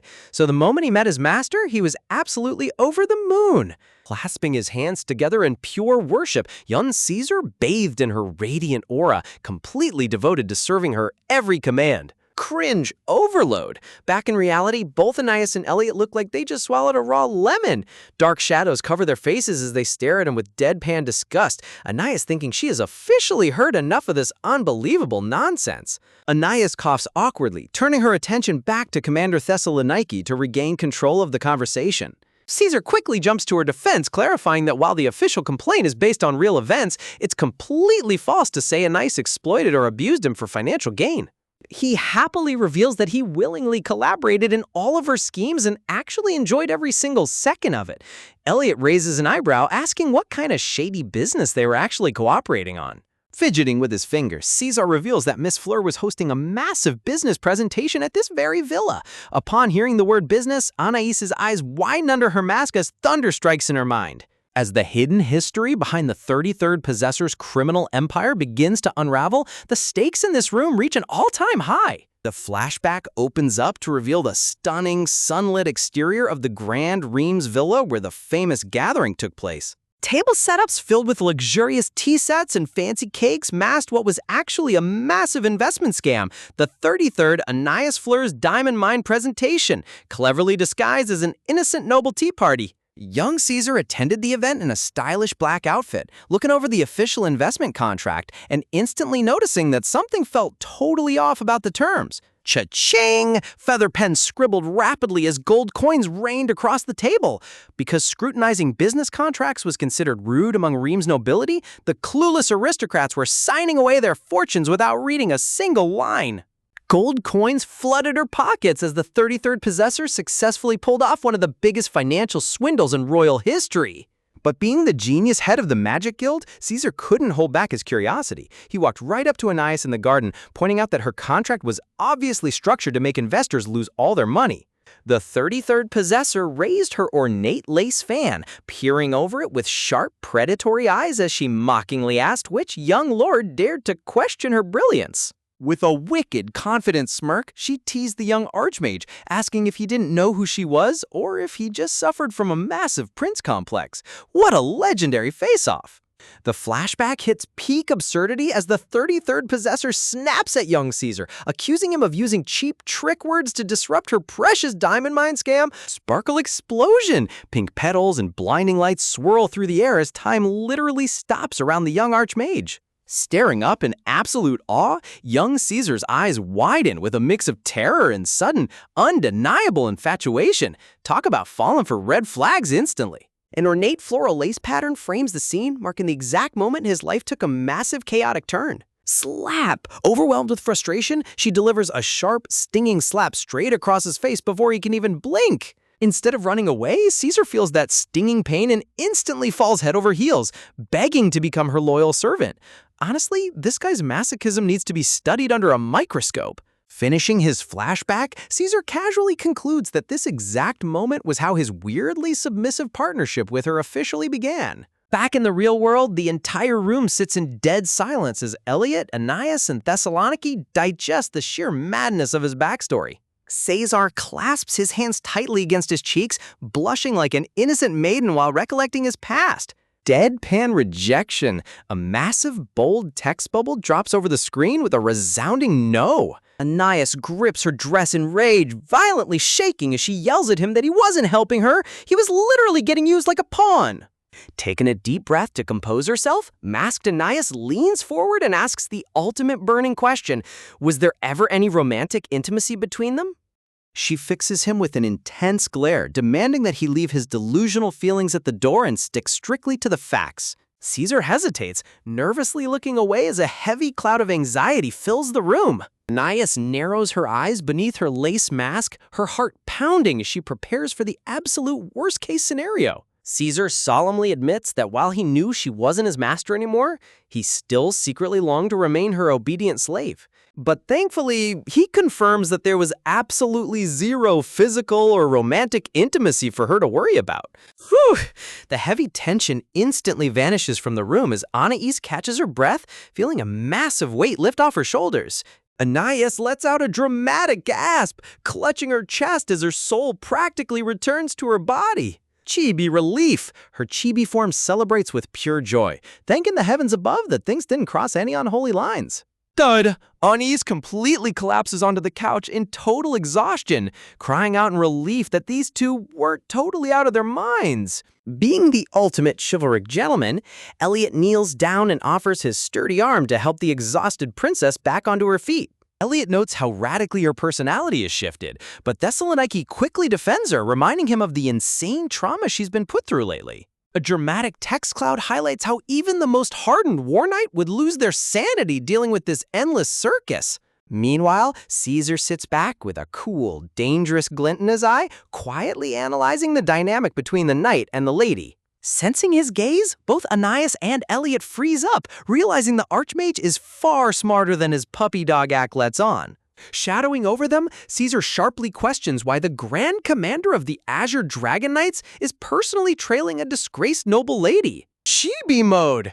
Panicking slightly, Chibi Elliot blurts out his cover story, claiming he's simply cooperating under the Grand Duke's official secret orders. An awkward, suffocating silence settles over the duo as they realize just how thin their cover stories are starting to stretch.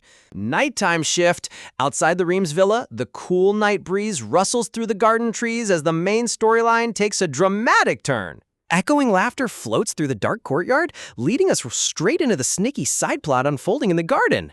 A close-up shot reveals a plate of freshly baked, mouth-watering madeleines dusted with powdered sugar and rich chocolate coatings. Out on the stone steps, Commander Elliot, disguised as the handsome escort knight Abel, sits casually next to Judy, sharing the delicious pastries. Swoosh! With unbelievable smoothness, Elliot reaches over with his thumb and gently wipes a stray crumb off the maid's cheek. Blush overload, Judy's face turns bright crimson as she freaks out internally, utterly unprepared for such high-level flirty riz from a supposed commoner knight. Basking in the romantic moonlight, Elliot smiles down at her with pure male lead charisma, telling her not to get so easily startled. He casually shrugs his shoulders, oozing an aura so dangerously attractive it belongs straight in a top-tier otome game. Judy stares intently into his sharp eyes, her inner monologue analyzing every single detail of his pristine features. Suspicion rising, dark shadows drape over Judy's face as she realizes this guy has pale, flawless skin and smooth hands, meaning he has never worked a single day of hard labor. Trying to pry into his real motives, Judy asks how much the princess is paying him, only for Elliot to drop a bombshell by revealing he's working completely for free. Under the starry night sky, Elliot laughs it off, casually mentioning that he only met the mysterious noble lady 4 days ago and can't figure her out at all. Judy's eyes widen in calculating thought as she connects the dots. He's an outsider who barely knows her mistress. Scheming time! A radiant spark flashes in Judy's mind as she internally realizes that this naive, penniless knight might be her golden ticket. Flash back to the past. The scene shifts to a gloomy, ominous shot of the Rames estate as dark clouds engulf the building. Young Judy grumbles inwardly about her miserable life, loathing the constant cleaning of a massive, empty villa for a master who never even visits. Scrubbing the wooden floorboards on her hands and knees, the poor overworked maid harbored a deep, festering resentment for noble privilege. Oh, you could just picture it, couldn't you? Every swipe of that sponge was like, another thing they don't have to do. Text panels build up the suspense, describing the occasional visits of a pampered, doll-like royal child. A glowing flashback reveals the young, innocent Princess Anais beaming with pure, unfiltered happiness inside the sunlit mansion. Dark revelation? Clenching her broom handle with deathly intense eyes, young Judy reveals her true feelings. She absolutely hated Princess Anais from the bottom of her heart. Back in the present, Judy laughs off her failed bag search with Elliot, secretly declaring she's sick of being poor and is ready to betray everyone to secure her fortune. Just when you think the drama couldn't get any spicier, Judy leans in with a shady grin, whispering to her handsome companion that if he needs cash, they should totally partner up on a little side hustle. Her eyes light up with pure greed as she drops the ultimate scheme, reminding him that Princess Anais has completely lost her memories of the past year, making her the perfect target for a massive payday. Meanwhile, our poor masked princess sits nearby in total silence, completely unaware that her own maid is plotting a corporate takeover of her life. Honestly, Judy's villain arc is moving at record speed, and you've got to respect the sheer audacity of planning a heist while your boss is literally sitting in the next room. Spilling all the tea, Judy confides that there's a secret safe packed with Anais's most valuable treasures, and because of her amnesia, the lady doesn't even remember it exists. Out under the quiet night sky, the commander raises an eyebrow, asking what kind of world-ending loot could possibly be hidden inside that vault. Judy presses a slender finger to her lips with a wicked, shadowy smirk that practically screams, "Do not trust me under any circumstances." Boom! She drops the bombshell. The vault holds the official engagement ring between Anais and Lord Caesar. Now that is what I call high-stakes black market collateral. Swoosh! Back inside the grand estate, the atmosphere shifts as the main party tries to navigate through a literal maze of political mind games and secret agendas. Looking like an ethereal saint in white robes, Caesar murmurs that neither of them even knew he existed until the official complaint dropped, making all these crazy scam allegations totally unproven. Aeneas stands nervously beside her stoic knight, while Thessaloniki fixes the archmage with a sharp glare, demanding to know what he's actually driving at. Can we take a second to appreciate how Caesar plays the innocent card while holding all the cards? Man is an absolute grandmaster at gaslighting. With his pink eyes glowing like starry galaxies, Caesar drops his guard, admitting with an eerie softness that he already knows everyone finds him creepy and overwhelming. Elliot instinctively steps forward as a human shield while Caesar whimpers about his fear of being abandoned, sending Anais into an absolute state of mental chaos. The visual contrast in this panel is unreal. You've got a terrifyingly powerful archmage dressed like an angel pleading for affection, while a broody commander stands guard like a brick wall. Deep down, the guy knows he's completely unhinged. He desperately wants to reveal his dark, twisted side, yet he constantly hesitates like a puppy walking on eggshells. Anais bites her lip beneath her lace mask, sweat beating down her neck as she realizes just how dangerously unstable his genius mage really is. Narrative captions pop up to remind us of the contrast between this nightmare and the real Anais from the past. Sparkle explosion! Flashback time. We see young Anais twirling gracefully in a sun-drenched garden, looking like a literal fairy princess straight out of a bedtime story. She was the golden child of Belfast, polite, gentle, and adored by literally everyone who crossed her path. Talk about a complete 180 from her current mess. Bringing everyone back to reality, Anais explains that growing up in the bustling port city of Belfast taught her that people come in all shapes, sizes, and levels of weirdness. Her jewel-like blue eyes shine through the delicate lace mask with absolute warmth and understanding. Caesar stands totally frozen, bathed in soft golden light, utterly mesmerized by her comforting words. Softening her tone, she looks right into his soul and gently assures him that he isn't a monster. He's just kind of different from everyone else. The art style here goes full shoujo romance, completely washing out the dark tension with glowing bokeh lights and romantic soft focus. Caesar clutches his chest like he just got hit by Cupid's ultimate diamond-tipped arrow. Blushing like a high school girl receiving her first love letter, the Archmage gazes up with pure, unfiltered devotion. Gulp? Seeing that terrifyingly intense look in his eyes, Anais suddenly panics, nervously asking what kind of second chance he's actually begging for. Ta-da! Out of thin air, Caesar whipped out a glowing, magically sealed document with a proud, triumphant grin. What? Elliot's jaw hits the floor while Annie screams in full chibi meltdown. He's holding their official, fully notarized marriage engagement contract. Anais violently lunges to shred the paper into confetti, but Caesar just chuckles, revealing he already cast magic to print 100 duplicate copies. Okay, this guy's officially unhinged. Stumbling back in sheer disbelief, Anais shouts his name, completely overwhelmed by his absurd level of foresight. Elliot swiftly catches her by the shoulders as she fumes, screaming at the top of her lungs that any contract signed during her amnesia is completely illegal and void. Magically floating another copy in his palm, Caesar casually shrugs, admitting with a calm smile that she's technically totally right. Just look at that smirking face. He knew exactly what kind of chaotic reaction he was going to get, and he enjoyed every single second of it. Clenching her fists, Anais demands that he remember her absolute refusal, praying this madness is finally over. Hiding his mouth behind a thick tome, Caesar lets out a cute little giggle that immediately sets off every red flag in the kingdom. Crack! The entire room shatters as he drops the ultimate bombshell. He doesn't want to be her fiancé or her master or her slave. He just wants to be her cute, loyal little dog. Anais loses her mind and literally kicks him out on the spot. Nightfall. Outside the estate, the cool breeze settles in as the legendary Archmage finally takes his leave after throwing the entire villa into total chaos. Phew! Anais and Elliot stand on the porch watching him disappear into the night, letting out a massive collective sigh of relief as the emotional hurricane subsides.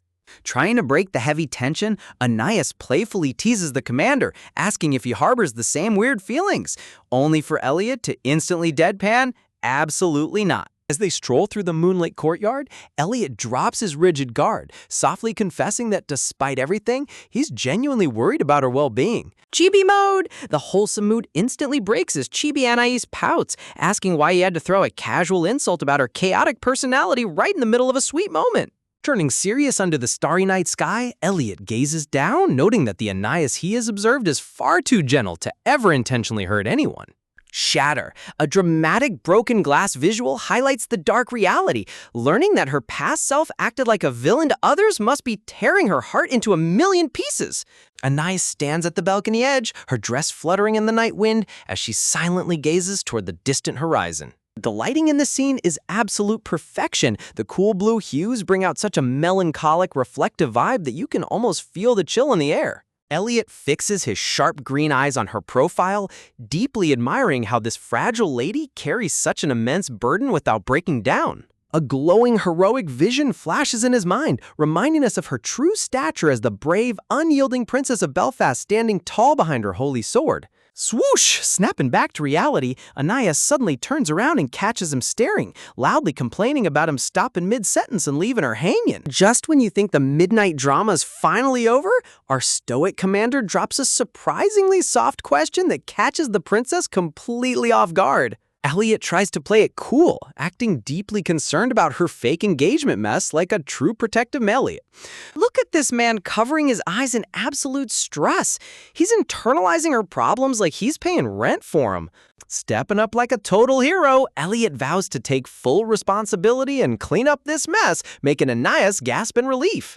Wait a second. The instant those words leave his mouth, you can practically see the regret crashing over him like a tidal wave. His brain literally splits into a tiny angel and devil arguing over whether canceling her marriage will ruin her reputation or if he's just being overly dramatic. Anais blinks in confusion, asking why on earth he's going so far for her, causing the poor knight to flinch. She raises an eyebrow, questioning if babysitting her love life is suddenly part of the official Azure Dragon Knight's job description. A glowing vision of past Anais appears, covered in bandages as divine light pierces through her tragic history. Cue the dramatic backstory shift. Dark red fate threads reveal that every possessor before her was destined to meet a grim end under the Dragon Lord's rule. The artist really pulled out all the stops for this holy lighting panel. Look at Elliot standing tall with his glowing blade like a fantasy cover model. He reminds himself that his sacred duty as commander is to preserve the world's goodness, no matter the personal cost. But hitting an innocent body with divine lightning left a heavy stain on his conscience that he just can't shake off. Deep down, he blames himself for not foreseeing the cracks in reality, acting like a brooding hero with the weight of the universe on his shoulders. Memories of her suffering flash across the screen, solidifying his belief that she's nothing more than a victim of his failure. Honestly, this guy's guilt complex is off the charts. Bro, you're a knight commander, not an emotional therapist. Anais cheerfully lists off their ridiculous side quests, like finding Sir Abelard's long-lost crush and fixing a Northern Duke's marriage. Elliot blushes soft pink, trying to convince her that breaking her engagement is totally just another divine mission to restore world peace. Anais gasps in utter delight, hyping him up as the sweetest guy alive while teasing him about treating her like royalty. Elliot's face turns bright red as he panics, swearing up and down that he is definitely not falling for her. The classic, we're just good friends defense. We all know how that turns out in romance drama, buddy. Anais gets right in his face, teasing that every guy hides behind the friendship excuse, right as Abelard stumbles into their awkward late-night encounter. Seeing the romantic tension radiating off them, Abelard nopes out immediately and sprints back inside like a track star. Pouting with suspicious eyes, Anais accuses her commander of being a secret playboy wandering the grounds late at night. Meanwhile, peeking through the bushes in the dark background, Judy is secretly stalking them like a villain in a suspense movie. Elliot smugly pushes Anais back inside, completely unbothered while she fumes in cute chibi outrage. A peaceful night sky transition panel marks the end of the evening chaos and the start of a brand new day at the Rims estate. Sunlit rays illuminate the gorgeous mansion exterior as narrative panels confirm they're staying here for 3 straight days. Inside the dining hall, Chibi Anais sighs dramatically, wishing they could speedrun their journey to the Grand Duchy already. Can we blame her? After enduring an archmage's chaotic marriage proposal yesterday, anyone's brain would be completely fried. Elliot's chibi face slumps in total agreement, as they both suffer from collective emotional burnout. The next morning, Abelard munches on pastries, questioning why the commander ditched breakfast and sprinted out so early. Sipping her tea like a classy lady, Anais explains he went to town to sharpen his sword and investigate the scam allegations. She takes another quiet sip, feeling a strange void now that her broody bodyguard isn't by her side. The lighting in this breakfast hall scene creates such a cozy slice-of-life vibe after all the crazy night drama. Resting her chin, Anais remembers him telling them not to worry if he takes all day to return. But her mind keeps rewinding to that glowing red blush on his ears right before he bolted out the door. Abelard leans over the table with an arrogant smirk, asking what kind of secret nonsense she's mumbling about. Anais instantly snaps at him, telling him to mind his own business and eat his bread in silence. Abelard's casual finger flick attitude is peak Big Brother energy. He really said, I'd rather stay ignorant than listen to your teen romance. Driven up the wall, Anais screams in full chibi rage, ordering him to get his feet off the dining area. Abelard smugly points down at his boots on the floor, laughing off her fury as he prepares to head out himself. Anais rests her head on her hand, recalling that the surrounding forest is where Abelard first met his childhood crush years ago. Suddenly, a gentle knocking sound taps against the large glass window of the dining room. Look who decided to show up with a suspicious smile. It's Judy, holding a massive, gorgeous bouquet of hydrangeas. Judy's sweetest maid act kicks into high gear as she presents the fresh garden flowers for her young mistress. A gorgeous close-up shot highlights the vibrant purple hydrangeas and elegant white roses in full bloom. Abelard reaches out through the window to accept the flowers with a surprisingly polite smile. Hold on, rewind that frame. Abelard taps his fingers against Judy's in a secret signal right under Anai's nose. Abelard hands the bouquet to a delighted Anais, keeping his sneaky secret alliance with the maid completely hidden for now. Holding the vibrant bouquet against her chest, Anais' eyes widen as she realizes her sweet maid Judy might know far more about her past than she's letting on. Whoosh! Before Anais can ask a single question, Judy bolts out the open window like an Olympic sprinter, yelling that she has urgent errands to finish before sunset. Abelard casually steps up from behind, patting Anais on the shoulder and smoothly announcing that he should head out while telling her to get some fresh air. Just check out that suave, smirking face. This guy definitely knows something we don't, and he's loving every second of keeping us in the dark. Left holding her flowers in an empty room, Anais blinks in utter confusion at how fast everyone deserted her for a casual morning walk. Taking a quiet breath, she reflects on the nonstop chaos around her, realizing she hasn't had a single moment of quiet peace since losing her memories. She sinks back into her chair near the open window, letting the warm morning breeze wash over her weary shoulders. Shh! A dramatic visual metaphor darkens the panel. Without roots or memories, a person is just a leaf blown around by whoever holds the leash. Her eyes flicker with quiet frustration as a throbbing headache reminds her of the missing pieces in her life. Lifting a flower into the sunlight, Anais vows with fierce determination that she refuses to live as a clueless pawn in other people's games. Clatter! Pushing back her chair, she decides enough is enough. It's time to hunt down whatever secrets are hidden inside this villa. Marching across the grand dining hall, she plans her investigation, deciding to question every caretaker and gardener on the estate. With resolute steps, her heavy dress swishes across the carpet as her inner detective mode fully activates. The artist really nailed the lighting choice in this heroic panel. Look at that fierce, unyielding look in her eyes. Our princess is ready for war. Creak! Reaching the hallway door, Anais suddenly freezes right as her foot almost steps on something unexpected left on the floor. Looking down, her eyes lock onto a bright yellow rose resting neatly on top of a sealed white letter. Scooping up the mysterious package, Anais sits back down, inspecting the unaddressed envelope with intense curiosity. She turns the envelope over in her hands, wondering who on earth could have slipped a secret message right outside her door. A colorful, dreamlike fantasy vision flashes in her mind, showing a mysterious, dark-haired figure tossing letters into the wind. Next comes a shadowy flashback of a stern knight standing in solemn duty, adding another layer of mystery to her forgotten past. And of course, Abelard's mischievous smirk pops up, because naturally, that handsome troublemaker is tied to every secret in this mansion. Flutter! Warm sunlight catches the delicate yellow rose petals as her fingers gently unfold the mysterious note. Footsteps! The scene abruptly cuts to the eerie, dust-filled depths of the cellar as Abelard's shadow creeps down the stone stairs, asking about the lady's ring. Gasp! Judy jumps out of her skin, raising her flickering lantern in shock as Abelard steps down into the shadows, asking if she already found a buyer for serious cash. Judy stammers in panic, insisting he completely misunderstood and that they can't just go around selling her lady's engagement ring on the black market. She rapidly covers her tracks, claiming she was planning to bring the safe's contents to Anais as a surprise to score a massive cash reward. Abelard's razor-sharp smirk returns as he asks the obvious question.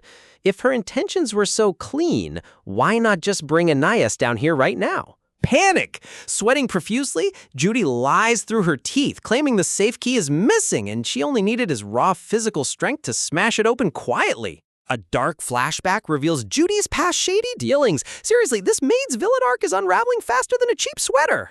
Abelard chuckles mischievously, pointing out that breaking a heavy imperial safe would cost more in repairs than whatever reward they'd earn. Crackle! Shattering memories of Caesar kissing Anais' hand flash in Judy's mind as she reminds herself this is her last chance to steal the safe while everyone is distracted. Heavy iron chains bind a massive ancient safe hidden away in the forgotten corner of the stone cellar. Pointing to a heavy pickaxe resting against the stone wall, Judy desperately orders him to use the tool to break the iron lock. Clank! Completely ignoring the pickaxe, Abelard crouches down and grabs the thick iron chains with his bare hands, coolly stating that all noble safes are built the same. Crack! With mind-boggling brute force, Abelard flexes his muscles and literally shatters the heavy iron chains into pieces with his bare hands. Judy's jaw drops to the floor. She is utterly terrified by the monstrous physical strength hidden under his relaxed, charming facade. Creak! The heavy metal door swings open as Abelard turns around with a playful grin, casually asking if that was easy enough for her. Resting inside the dark velvet interior sits a single beautifully decorated jewelry box radiating a soft, mysterious glow. Snatch! Judy lunges forward and grabs the box, shouting that she'll take it from here and run straight to town to sell it. Abelard instantly steps into her path, asking what she plans to do in town, and offering to break the jewelry box open for her right now. Hugging the antique box to her chest like a precious shield, Judy screams no, making up a story that the box itself is too valuable to break. Sweat. Dark, suspenseful magic swirls in the background as Judy desperately spins another lie, claiming she's taking it to Lord Caesar so he can unlock it with magic. Abelard's playful smile completely disappears into a cold glare as he warns her that if she's gonna lie to his face, she needs a better script. Bud! Stepping closer, he demands the box while Judy aggressively pushes back, reminding him he's just a newly hired escort with zero authority. Abelard asks how long she's even worked here, prompting Judy to yell that she's lived at the estate her whole life and is far more trustworthy than him. Abelard smoothly turns toward the dark staircase behind them, calling out to see what the real lady of the house thinks about this argument. Judy's face turns instantly pale. Shock! The camera pulls back to reveal Anais standing tall at the bottom of the cellar stairs, watching the entire betrayal unfold. The mood instantly drops to sub-zero. Look at Anais standing in the shadows like an absolute boss judge ready to hand down a sentence. Trembling like a leaf, Judy clutches the stolen box to her chest, stammering out a pathetic question about why her mistress is down here. Stepping fully into the dim light, Anais fixes her icy blue gaze on her treacherous maid, calling out Judy's lie about running errands with cold, terrifying satisfaction. Talk about getting caught red-handed. Just as Judy tries to scramble for a fake excuse, Anais calmly strolls down the stone stairs, asking if this supposed misunderstanding has anything to do with the antique box in her hands. Judy's inner monologue instantly goes into full victim mode as she stares up at Anais' unnervingly calm expression, wondering why on earth the universe always seems to ruin her plans at the absolute worst moment. A gloomy, atmospheric silence fills the dark room as Judy sinks deeper into her bitter, resentful thoughts. A vivid flashback panel highlights the bitter contrast between their lives, showing how young Anais grew up pampered like a glowing, doll-like princess, while poor Judy was stuck sweeping floors in dark, forgotten shadows. Honestly, you almost feel bad for her, until you remember she's currently stealing. Shiver. Clutching the stolen velvet box against her chest, Judy drowns in self-pity, bitterly realizing she couldn't even manage to pull off this one petty heist. Turning to Abelard with an amused smirk, Anais casually wonders out loud how her household ever managed to hire such a light-fingered maid in the first place. The scene expands into a dramatic wide shot of the cellar, showing Anais and Abelard standing united while Judy cowers between them like a trapped mouse. Anais reveals she actually planned this entire confrontation with Abelard just to recover her missing belongings. Grind. Judy's face darkens with unadulterated venom as she grits her teeth, unable to swallow the humiliating truth that her dark scheme was completely outsmarted. Hugging the jewelry box tightly, Judy's mind spirals out of control as she realizes her mistress and this supposedly random bodyguard are acting way too close and synchronized. Abelard smirks triumphantly, teasingly claiming that he should be rewarded like a grand benefactor, while Anais just rolls her eyes in utter exhaustion. Man, these two have unmatched banter chemistry. Judy watches in utter disbelief as Abelard casually teases Anais with the yellow rose while Anais bickers back on equal footing, proving he's definitely not just some humble hired hand. Swirl! Dark, suffocating aura clouds the panel as Judy's paranoia reaches an absolute boiling point.